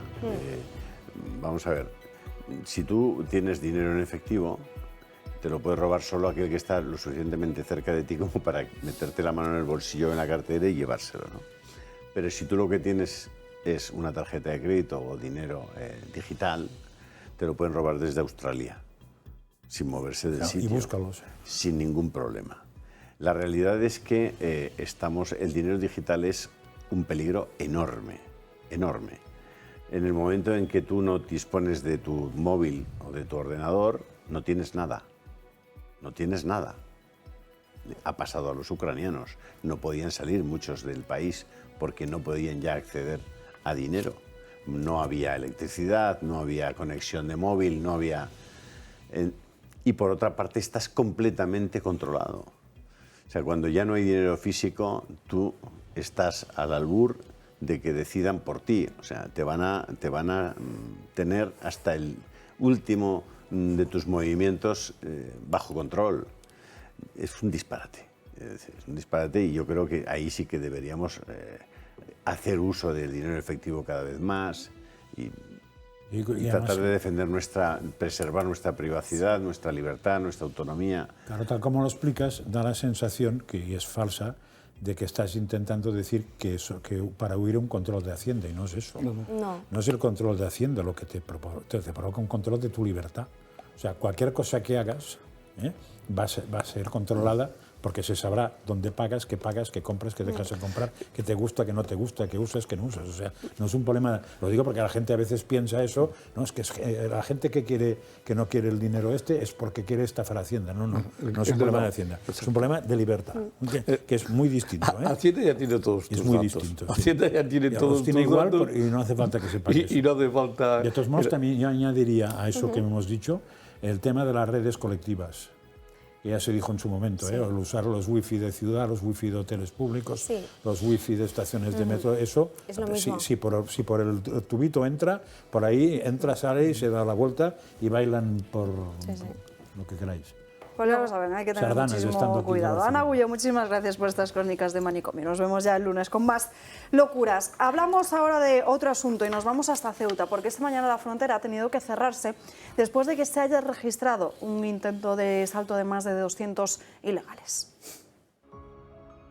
En las primeras horas del día, la Policía Nacional y la Guardia Civil han cerrado la frontera de Ceuta al tránsito de vehículos. Esto ha ocurrido tras la aproximación de más de 200 migrantes de origen subsahariano al vallado que separa la ciudad de Marruecos. La policía marroquí ha contenido a este grupo de personas al otro lado. Según fuentes policiales, el intento de cruzar a España se ha producido por distintas zonas de la valla. La longitud total de la misma es de 8 kilómetros. Efectivos de las fuerzas y cuerpos de seguridad del Estado han movilizado agentes en caso de que fuera necesaria la intervención. Se han posicionado además en el paso fronterizo en el resto de vallado. También se han colocado embarcaciones marítimas y medios de vigilancia aérea para controlar la zona. Un equipo de respuesta ante emergencias de la Cruz Roja se ha ubicado por si tenían que actuar. Cuando han identificado que la policía marroquí tenía controlado su lado de la valla y no se producían incidencias en la parte española, las fuerzas de seguridad han dado por desactivada la alarma, al menos en territorio español, y se ha habilitado un carril de entrada y otro de salida. Según datos del Ministerio del Interior, en lo que llevamos de 2023, 199 inmigrantes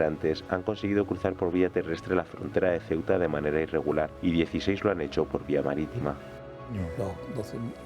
Y al final lo hemos visto aquí. Fíjense lo que ha ocurrido en Italia, donde se ha decretado el estado de emergencia migratorio después de que en las últimas horas, el pasado fin de semana, solo en 2 días llegaran 3.000 ilegales a sus costas. Y aquí hemos visto al final el problema de esta inmigración ilegal e irregular. Gonzalo puede dar buena fe de ello, porque al final Barcelona es una de esas ciudades donde más preocupa precisamente este tema de la seguridad, ¿no?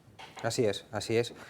Y por desgracia, inevitablemente tenemos que hacer un paralelismo entre emigración ilegal e inseguridad. Para que tengáis una idea, en Barcelona el 76% de los delitos pues los cometen extranjeros, en su inmensa mayoría ilegales. Entonces, bueno, es algo que tenemos que replantearnos a nivel de nación, desde Ceuta y Melilla hasta el pueblo más pequeñito de cualquier provincia. O sea, tenemos un problemón encima de la mesa que tenemos que resolver. Para mí, creo que el caso de Ceuta y Melilla deberíamos tener, bueno, no voy a decir un muro como el que de Trump, quizás el doble, no lo sé. Tendríamos que tener una medida que realmente que persuada a que venga la gente, que realmente no tenemos sitio para ellos. La inmigración es algo maravilloso, necesario. Hombre, y desde luego agentes mucho más protegidos de los que tenemos hoy en día. Exactamente, o sea, hay muchos tipos de inmigración. Todos sabemos que hay inmigración que viene a trabajar, inmigración que viene a ver qué pasa, y esa es la que tenemos que intentar evitar. Además, también ya no solo en Barcelona, sino en toda la comunidad autónoma de Cataluña, se está registrando exponencialmente un aumento de las violaciones grupales que en la mayoría de los casos las cometen personas precisamente ilegales, aunque la mayoría de los medios de comunicación también es un asunto que pretenden tapar.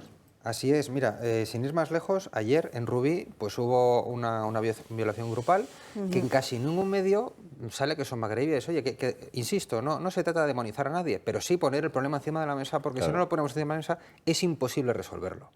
Entonces, yo creo que tenemos ¿Pero qué problema hay en decir que son magrebíes? Pero vamos a ver, si lo lógico es claro, si lo lógico es que si tienes a unos chavales vagabundeando por la ciudad, que no tienen ninguna formación, que además sus criterios morales tienen más que ver con que las mujeres no significan absolutamente nada ni tienen ningún derecho, como es el caso de muchas de estas culturas, ¿Qué vas a esperar?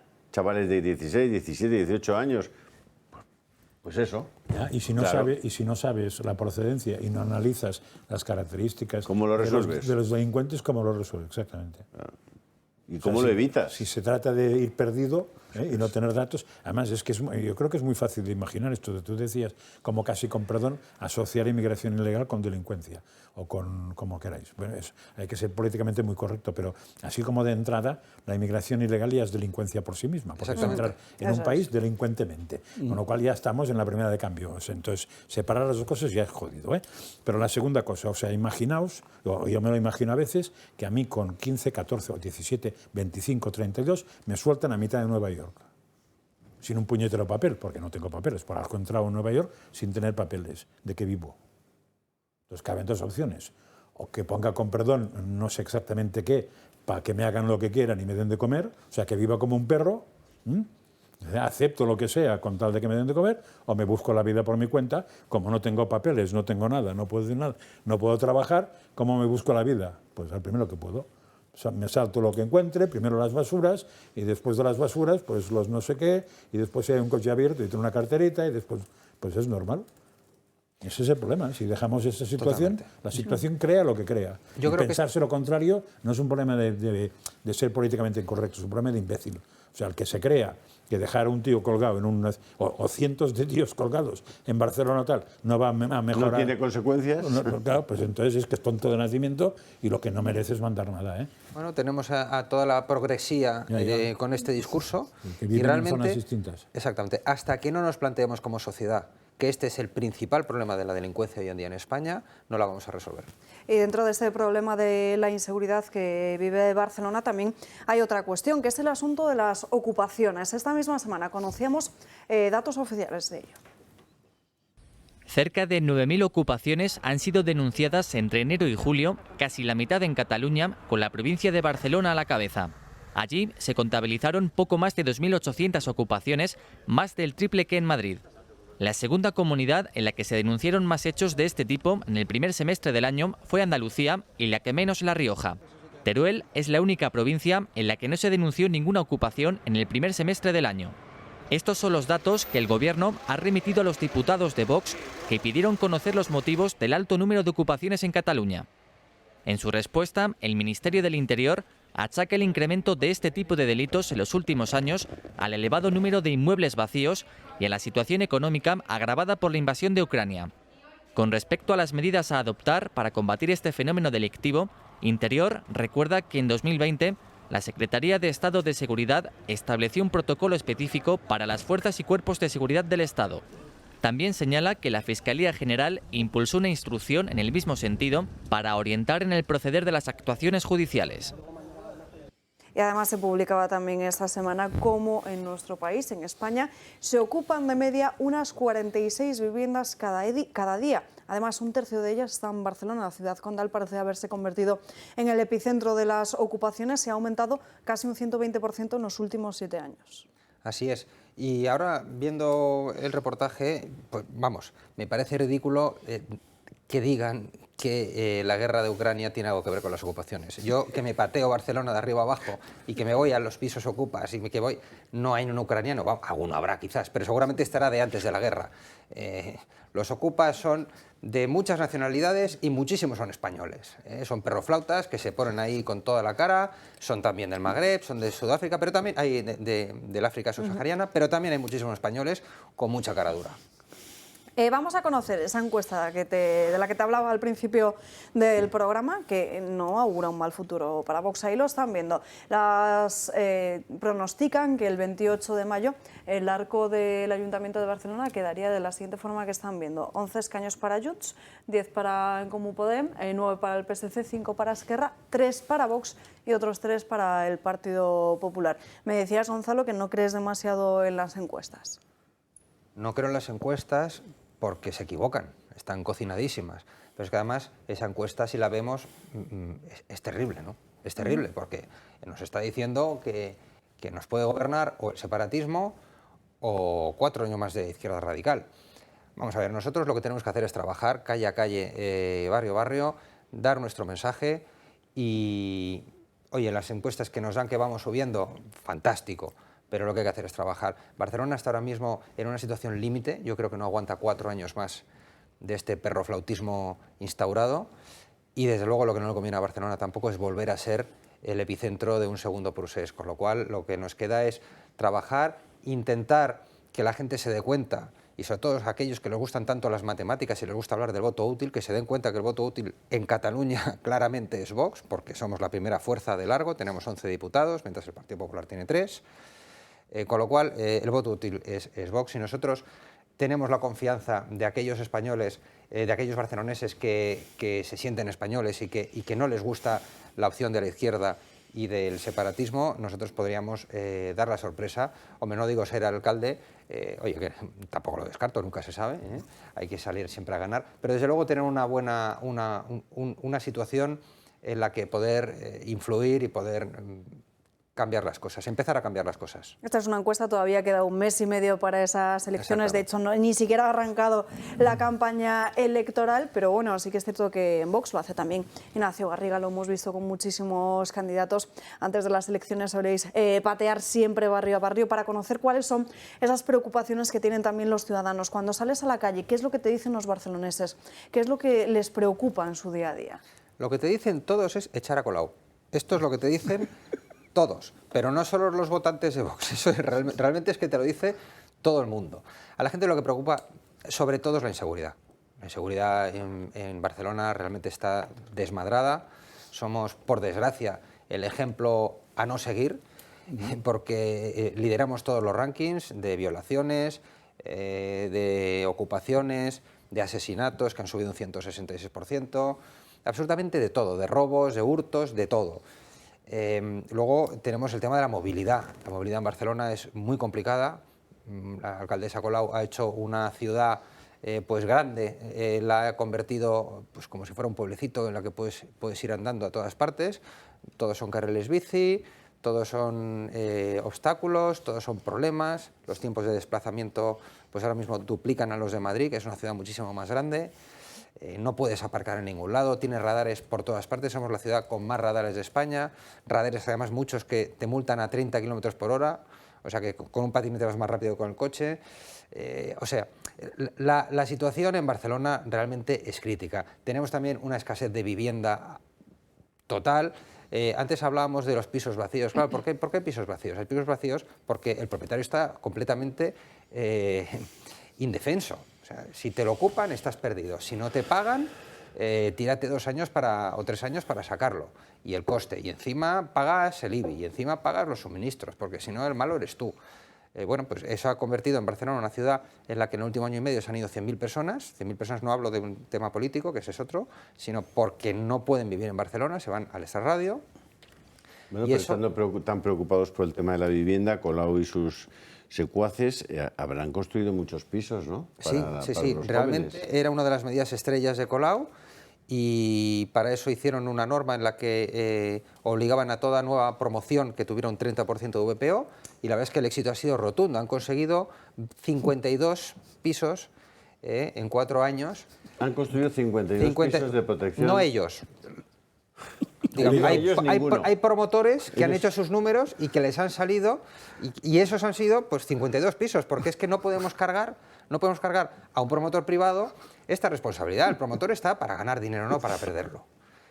Yo creo 52 pisos, la Colau. Quería hacer 8.000 al año. La Dalí de la vivienda. De verdad. Quería hacer 8.000 al año. Es mentira. Escucho esto y es que me tiro de los pocos pelos de la cabeza que me quedan.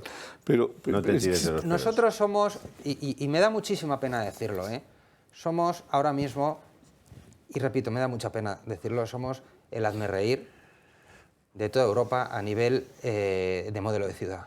O sea, es que no hay nada que funcione, absolutamente nadie. Nada. Cataluña era la región número 1 de España en turismo, es decir, en número de personas que visitaban. Pero si ahora Colau también quiere ir contra los cruceros, ¿no? Y en volumen, en cantidad, en dinero que entraba en Cataluña, ha pasado al número 2 el año pasado, y solo el dato de enero, porque es el único dato que tengo, Madrid está a punto de sobrepasar a Cataluña en ingresos Pero, escucha, José Antonio, recuerdo cuando estaban todo el día dando, tú te acordarás, José María, dando la matraca con el tema de las barreras arquitectónicas, ¿te acuerdas?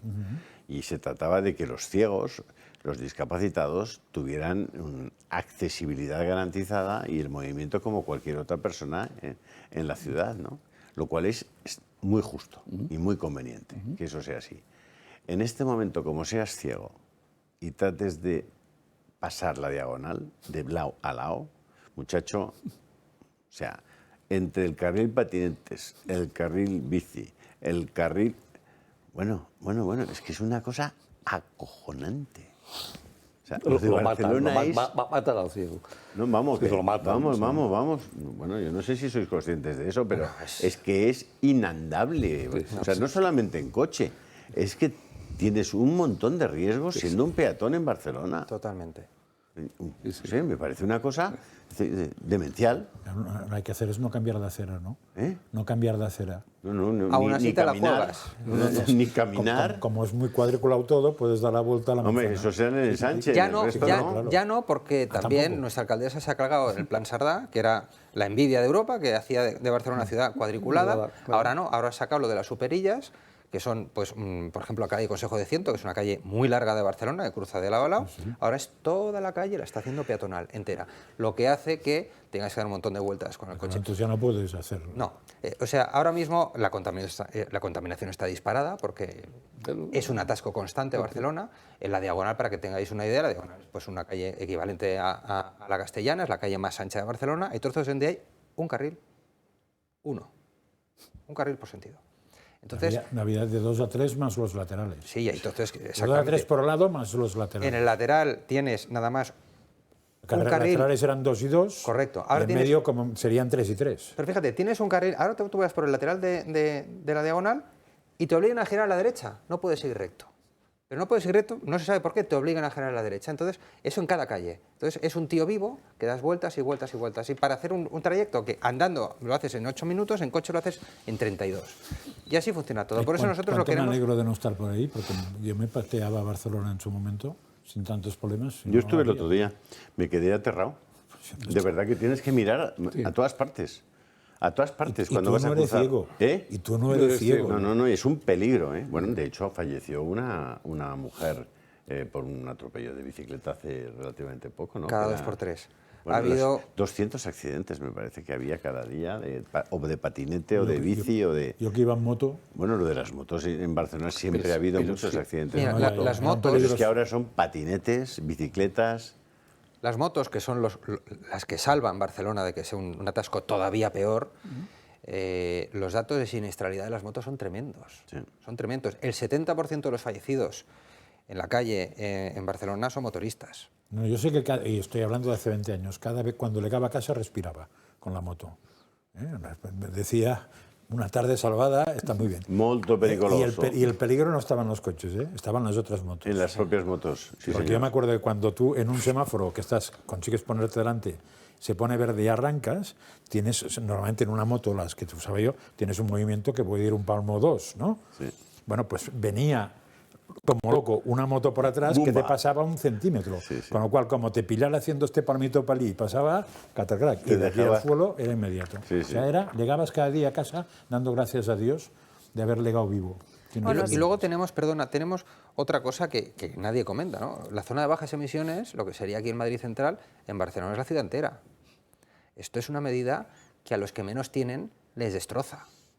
Les destroza. O sea, hay que acabar con la zona de bajas emisiones, hay que acabar con las políticas de criminalización del automóvil, porque al final criminalizan al automovilista y le hacen la vida imposible. El problema de las zonas de bajas emisiones es un problema europeo, es decir, es un problema del Green Deal Pact. Es decir, sí, es decir, nos están obligando, es decir, con la Agenda 2030, es decir, a que toda Europa trague con el tema de las bajas emisiones. Correcto, pero lo que dice, ojo con esto, porque lo que dice es cierto, estoy totalmente de acuerdo, pero lo que dice es que hay que reducir el consumo de CO2, no habla de zona de bajas emisiones. Correcto. Y los coches cada vez contaminan menos, incluso los diésel contaminan menos que los gasolina. La recomendación... Oye, has visto, ¿no? Me encanta el mensaje de este espectador que dice: los catalanes catalanes tienen una oportunidad de oro votando a Gonzalo de Oro Pulido. Claro, es así, es así. Veremos qué pasa el 28 de mayo, Gonzalo, pero seguiremos hablando...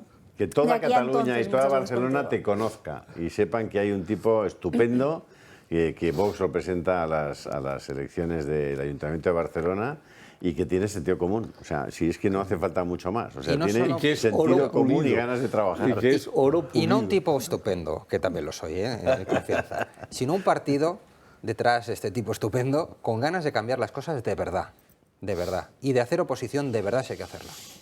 Y en Castilla-La Mancha, atención, porque Emiliano García Paje podría perder el gobierno después del 28 de mayo. Hay dos encuestas Pasaría que de rey publican... a paje.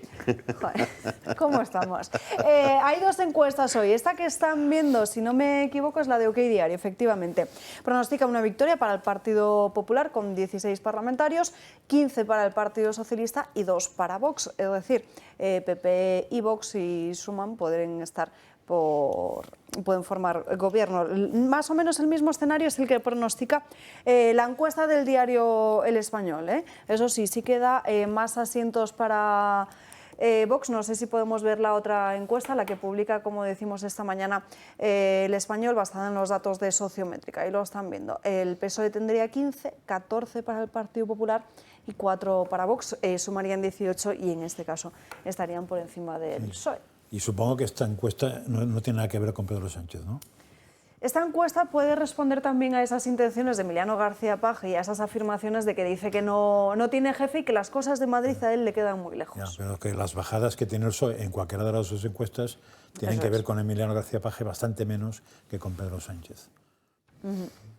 Porque Hombre, tal yo- García Paje sabe perfectamente moverse por Castilla-La Mancha. Sí, pero lo que no cabe ninguna duda es que quieras que no, es decir, el efecto Sánchez Hombre, pues es ahí lo absolutamente tienes. nefasto para el Partido Socialista en estos momentos y esperemos que continúe siendo nefasto para que cosas de estas terminen consolidándose y ojalá Hay que haya un recordar el efecto cambio. Zapatero en su momento. Eso, exacto, y ojalá haya un cambio, es decir, en el 90% de las autonomías, de las comunidades autónomas, y así en todo el país diga, anda, por fin, mira, Pedrito, sigue gobernando y sigue haciéndolo tan bien, que vas a ver tú en las próximas elecciones generales dónde se va el partido. Y veremos qué es lo que pasa también en otras autonomías. Y fíjense, a mes y medio de estas elecciones autonómicas y municipales, ya saben que las elecciones no son en todas las comunidades autónomas, pero sí en algunas, a un mes y medio de esta llamada a las urnas, se ha publicado, se ha filtrado en las redes sociales el blog del alcalde de Sevilla. Lo van a ver, es un blog que tenía en el año 2014 y de hecho estos artículos solo se pueden ver si entras en caché, porque si no, no te deja visualizarlos, porque ha eliminado esas entradas. Este que están viendo dice que en Sevilla, lo escribió en el año 2013, si no me equivoco, dice: en Sevilla, para no quedarnos atrás de esta ola de supersticiones tribales, elevadas a la categoría de ciencia, el gobierno del señor Zoido multiplica los actos con motivos del Corpus Christi. Nos exige a todos los sevillanos un acto de fe. Criticaban ese artículo directamente la Semana Santa, que hubiese subvenciones y ayudas públicas a los diferentes actos que se celebraban en esa semana, y decía que había otros eventos culturales que no recibían ni un euro. Otra de esas polémicas del alcalde de Sevilla es que carga directamente contra la Feria de Abril. Dice que la Feria de Abril es una invasión de trajes de volantes. Llama bastante la atención. Están los sevillanos muy enfadados con estas palabras porque, claro, ¿cómo puede ser que critiques algo que directamente es la Feria de Abril, que es una cita muy importante para ¿Habéis todos visto la nosotros? película la Semana Santa. de Tom Cruise de Y la Día y Semana Noche? Santa. ¿La Y la habéis visto? Semana Santa.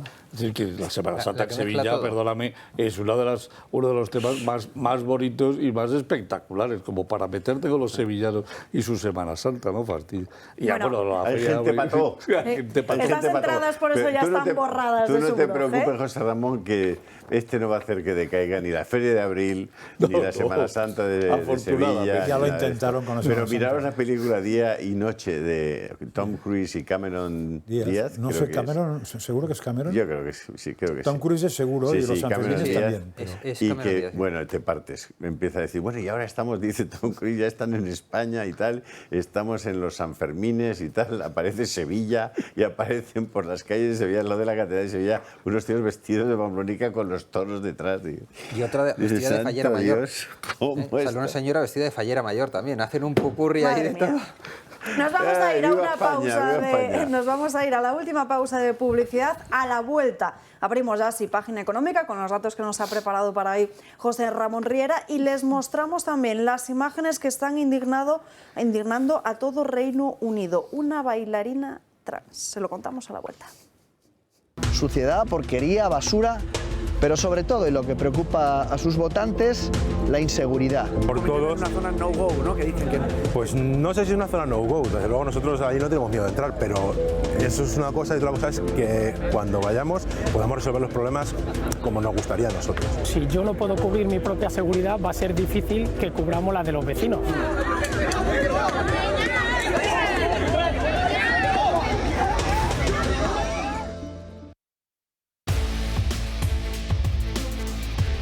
Recta final del programa y antes de hablar de economía hablamos de la cuestión trans. Hace unos días saltaba a la luz esa polémica sobre un hombre que participaba en las pruebas de acceso al cuerpo de la policía, que declaraba ser mujer para pasar esas pruebas como mujer, pero sin embargo ahora el Ministerio de Igualdad parece que rechaza que por su propia voluntad este hombre decida ser mujer. Gabriel Serrano. Así es, Alba. Recordemos que un aspirante a la Policía Local de Torrelodones, durante las pruebas físicas de acceso al cuerpo, cogió un balón medicinal de las mujeres para su lanzamiento y los allí presentes dijeron que se había equivocado, pero sacó un acta notarial que dicta que había cursado la solicitud de cambio de sexo, pues las autoridades no sabían cómo actuar en ese momento y realizó la prueba con el peso tanto para hombres como para mujeres. Esta persona, cuando realizó el examen de conocimiento, se presentó como varón y desde la policía se informó al Ministerio de Igualdad para saber qué hacer en estos casos porque nadie lo sabía. Pues han contestado con una carta al Ayuntamiento de Torrelodones, rechazando así que el supuesto policía trans examine las oposiciones como mujer, así que sus marcas serán contadas como hombre. Alegan que el opositor no cumplió los plazos que requiere la norma para hacer efectivo el cambio de sexo. Ahora mismo la convocatoria está en punto muerto. La Comunidad de Madrid es la que tiene que decidir cuándo y cómo se realiza la tercera prueba para dar por finalizado el proceso.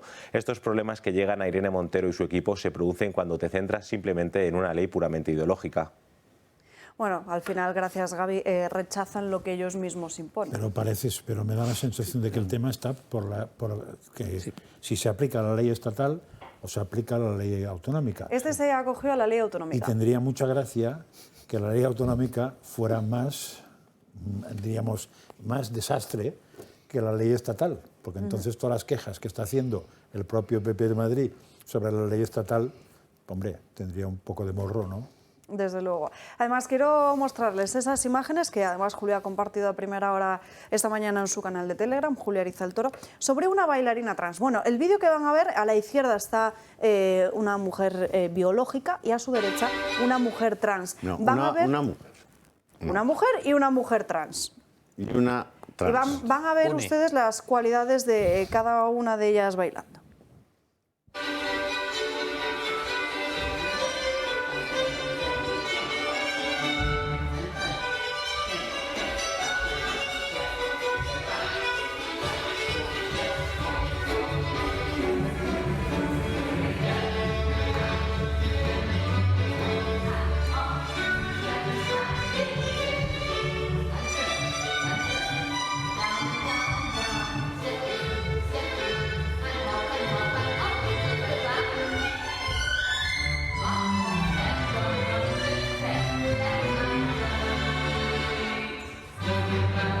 Pues a mí lo los que me viene a amantes la de la cabeza, danza. Alba, ¿sabes qué me viene a la cabeza cuando lo veo? ¿Sabéis qué me viene a la cabeza?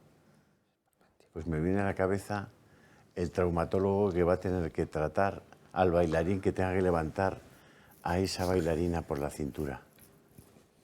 Yo si tuviera lo de ironía diría, ¿y cuál es cuál?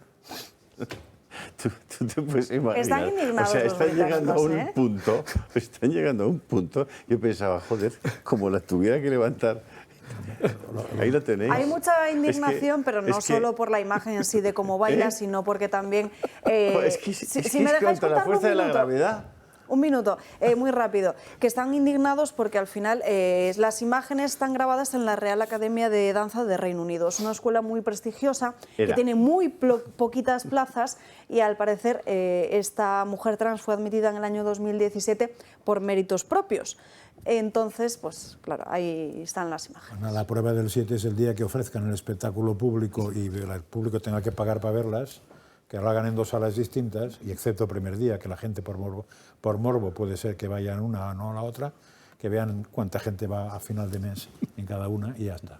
Yo veo a los bailarines diciendo, yo esta no la levanto, yo haga la otra, quitándose de en medio.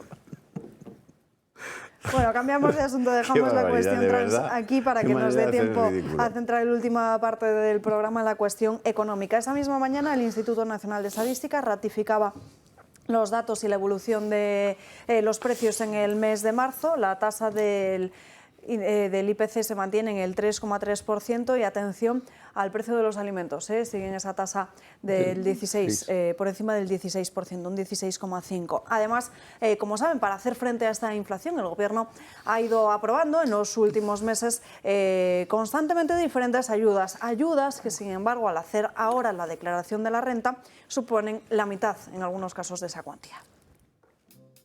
¿Se acuerdan de la dádiva aprobada por el Gobierno a finales del año pasado? Aprobamos una ayuda de 200 euros para más de 4.200.000 familias con rentas de 27.000 o menos de 27.000 euros. Después de que el ingreso mínimo vital no llegara ni al 60% de los beneficiarios potenciales ni al casi 80% de los hogares en riesgo, sorpresa, la ayuda de los 200 euros podría no ser percibida en su totalidad. Y es que el cheque que se podía solicitar hasta el pasado mes de marzo y que se declarará el próximo año por pertenecer al IRPF de este 2023, se considera con la legislación vigente como una ganancia patrimonial. Es decir, que si por ejemplo gana un salario de 23.500 euros, pagará hasta 30 euros en concepto de IRPF por esta ayuda de 200. Y si percibió hasta 27.000 euros anuales, pagará hasta 60 euros, un 30% que se llevará el fisco español. La ministra de Hacienda puntualizó que muchos no pagarán por estar por debajo del mínimo exento, pero ojo, ese mínimo para este año se fija en los 15.000 euros anuales. Así que aunque el presidente del Gobierno dijera que esta ayuda se otorgaba para compensar la subida de los precios de los alimentos, lo cierto es que hasta un 30% se lo podría llevar Hacienda, 60 euros que en un sueldo mileurista bien podría pagar una cesta de la compra, una prenda de abrigo o la factura de la luz. Riera. Vamos a ver, es decir, esto lo pueden arreglar todavía si quieren. Si quieren lo pueden arreglar los presupuestos generales del Estado para el 2024, pueden declarar estas subvenciones exentas de IRPF. Lo podrían. Para este año no lo han declarado. Para el 2000 no. Ya, pero es que para este año, las del año pasado, hay que pagar. Por supuesto. Con lo cual no o sea, lo podrían arreglar. Lo que pasa es que son tan golfos que no lo van a hacer, porque se les va a olvidar. O sea, se les va a olvidar. Sí, y luego lo peor es que siguen contentísimos con el 3,3% de inflación, ¿sí? Y no quieren reconocer que tenemos un problema de subyacente tremenda, pero que la subyacente no le preocupa los alimentos. Y es que los alimentos, ¿sí?, están por encima del 16%. ¿Sí? Y esto es una auténtica barbaridad, porque no les da la gana, todavía no les da la gana de tocar el IVA de la carne y del pescado, y un peso significativo en estos momentos dentro de la cesta de la compra y además en el tipo de consumo, es decir, que realizamos los españoles, es que tomamos mucho pescado, compramos mucho pescado y mucha carne. Es decir, con lo cual, como no les da la gana bajar, es decir, esa recaudación, pues no consiguen parar ni frenar, es decir, la caída, o sea, la subida de los precios de los alimentos. Pero es que además está desmadrado absolutamente todo. No me ha dado tiempo a ver esta mañana el desglose de los subíndices dentro de la alimentación, pero recuerdo perfectamente, llevábamos acumulados en el mes pasado, llevábamos acumulados el azúcar un 53%. El aceite de oliva un 35%, la leche normal, un 34%, la desnatada un 33%. Es decir, había dentro de todo el conjunto, o sea, 20 productos por encima del 25%, incluidas las patatas. Dios mío, pero es que no se lee la ministra de Economía en cómo está descompuesto, en qué las partidas de los precios. Habrá que hacer algo para atacar directamente. Y además, José Ramón, ¿tú qué sabes de esto? Es decir, todo el mundo acepta, porque no puede ser de otra manera, que hombres y mujeres deban percibir el mismo salario si realizan la misma tarea. Eso es obvio, ¿no? Por supuesto.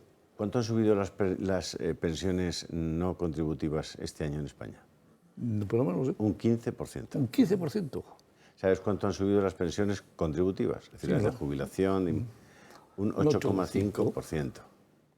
¿Me quiere usted decir cuánto han subido los sueldos nuestros, de las personas que trabajan en cualquier empresa en España? Alrededor del 3 máximo. Una media del 3%. 2,5%. Y eso es el máximo, porque en general no han subido. No lo han subido. ¿Y cuánto han subido los alimentos?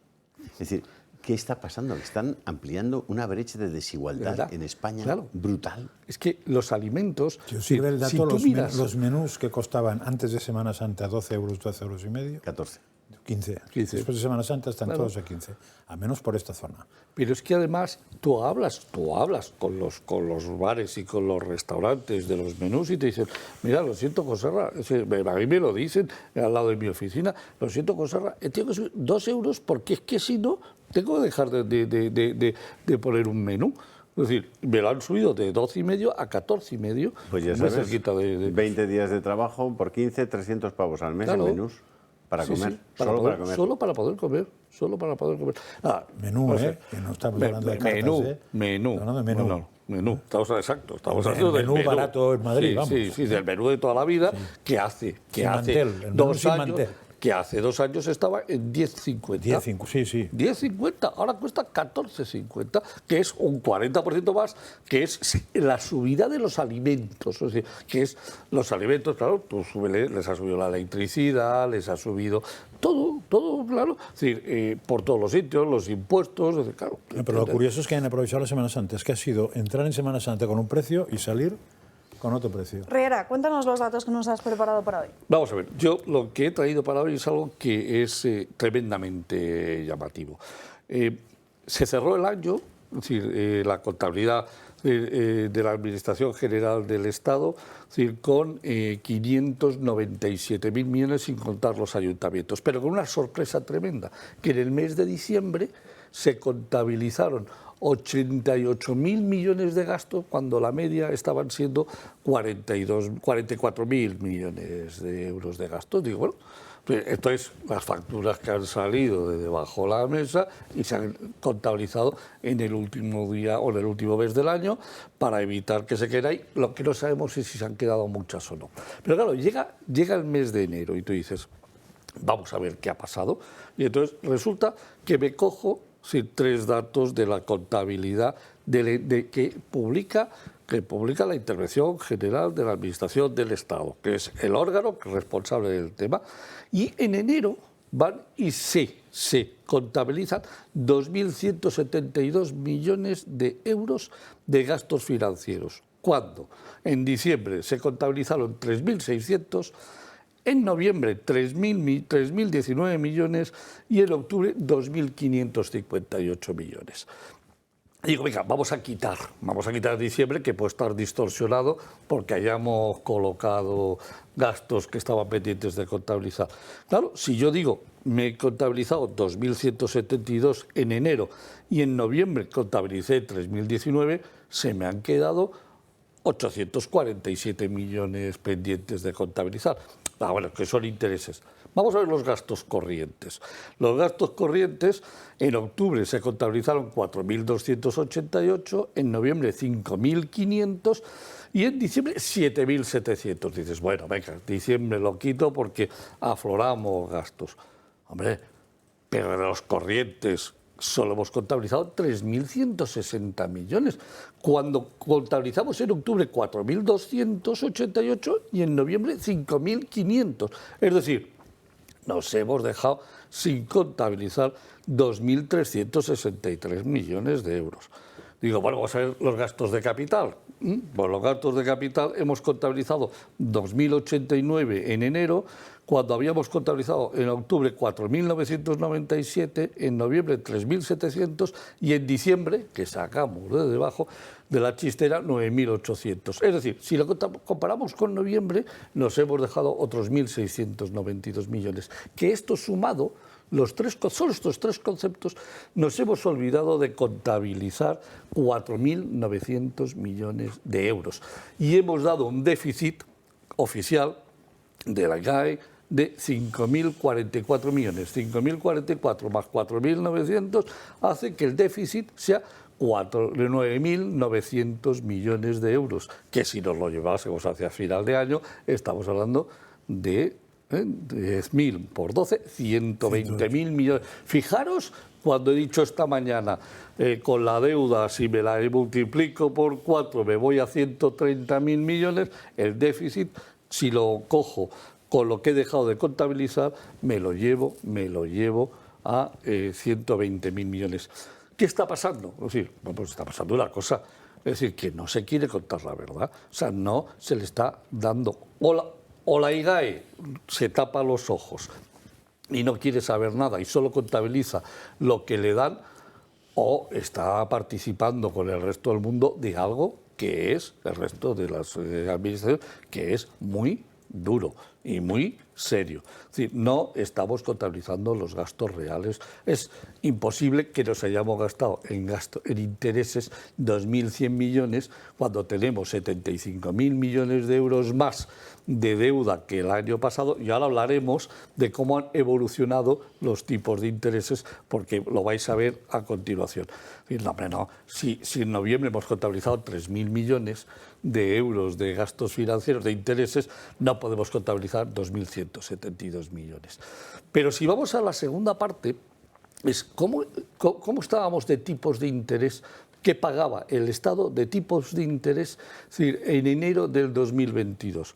Las letras a 3 meses cobraba dinero, es decir, no pagaba. Si tenía un tipo de interés negativo de 0,617%.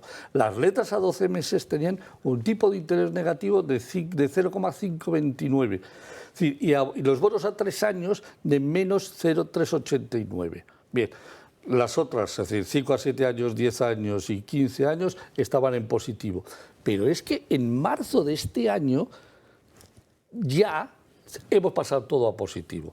Las letras a 3 meses ya pagamos el 2,67, las letras a 12 meses pagamos el 3,31, los bonos a 3 años el 3,44, las obligaciones a 5 años el 3,18, las de a 10 años el 3,58 y las de 15 años el 3,9. Es decir, todo se nos ha corrido una media entre 3,3 y 3,9% puntos de tipos de interés. Por favor, si ya desde el mes de diciembre ya no podemos financiarnos a través del Banco Central Europeo, que tenemos que salir a los mercados, es decir, a pedir el dinero prestado, y ya por eso se nos han ido los tipos de intereses a esto, ¿cómo es posible que alguien tenga el valor de publicar de que los gastos de intereses del mes de enero son de 2.172 millones. Desde aquí yo pido a los profesionales, a los funcionarios, que son muy serios, que de verdad son grandes personas y lo hacen muy bien en la intervención general de la Administración del Estado, que exijan a su jefe que les dé todo lo que hay que contabilizar para que sepamos la realidad de cómo está el país, porque el país en estos momentos están manipulando las cifras. Todo por donde te muevas es una manipulación total y permanente de los datos contables de este país. Y desde aquí me alegro muchísimo de estar en esta televisión, porque puedo contarlo y puedo denunciarlo, porque esto nadie, absolutamente nadie, se molesta en investigarlo, y en buscar el dato en los datos oficiales. Yo nunca hablo de un dato que no salga publicado oficialmente. Y por lo tanto, Ariza, puede usted sentirse satisfecho de que en esta cadena de televisión estamos dando datos que no tiene absolutamente Usted se anticipa nadie. constantemente, lleva muchos años aquí anticipándose a datos que luego tienen que reconocer, ¿no? Sí, sí. Pero es que lo que explica es tan escandaloso, tan increíble. No, es que es que estoy abochornado, porque no me esperaba que en enero se atreviesen a contabilizar esto. Es año electoral. Ya, sí, ya, pero es que a mí me importa un pepino. Que sea Es tan año electoral que fíjate lo que publica hoy también el diario La Gaceta, que el Gobierno aprueba una concesión de 17 millones de euros para los sindicatos. La misma cifra que en el año 2022. No es dinero. Y ahora faltan las concesiones a la empresa, a la prensa. La publicidad institucional. Claro, que vendrá pronto, ¿no? Ahí ya el Ayuntamiento de Barcelona ya ha metido cucharada. Va a tirar récord seguro. Desde luego. Pues entonces me habré quedado corto. Nuestra en la publicidad calificación. institucional es el Club de Amigos, al que les animamos constantemente. Que, por cierto, ayer hicieron una conferencia del arquitecto Lamela, fantástica. Se llenó y muchísima gente a través del streaming, y fue un espectáculo ver al señor Lamela explicar esos temas de arquitectura que a tanta gente le apasionan. O sea que felicidades, porque fue estupenda esa Habías esa puesto tu charla. link el día anterior.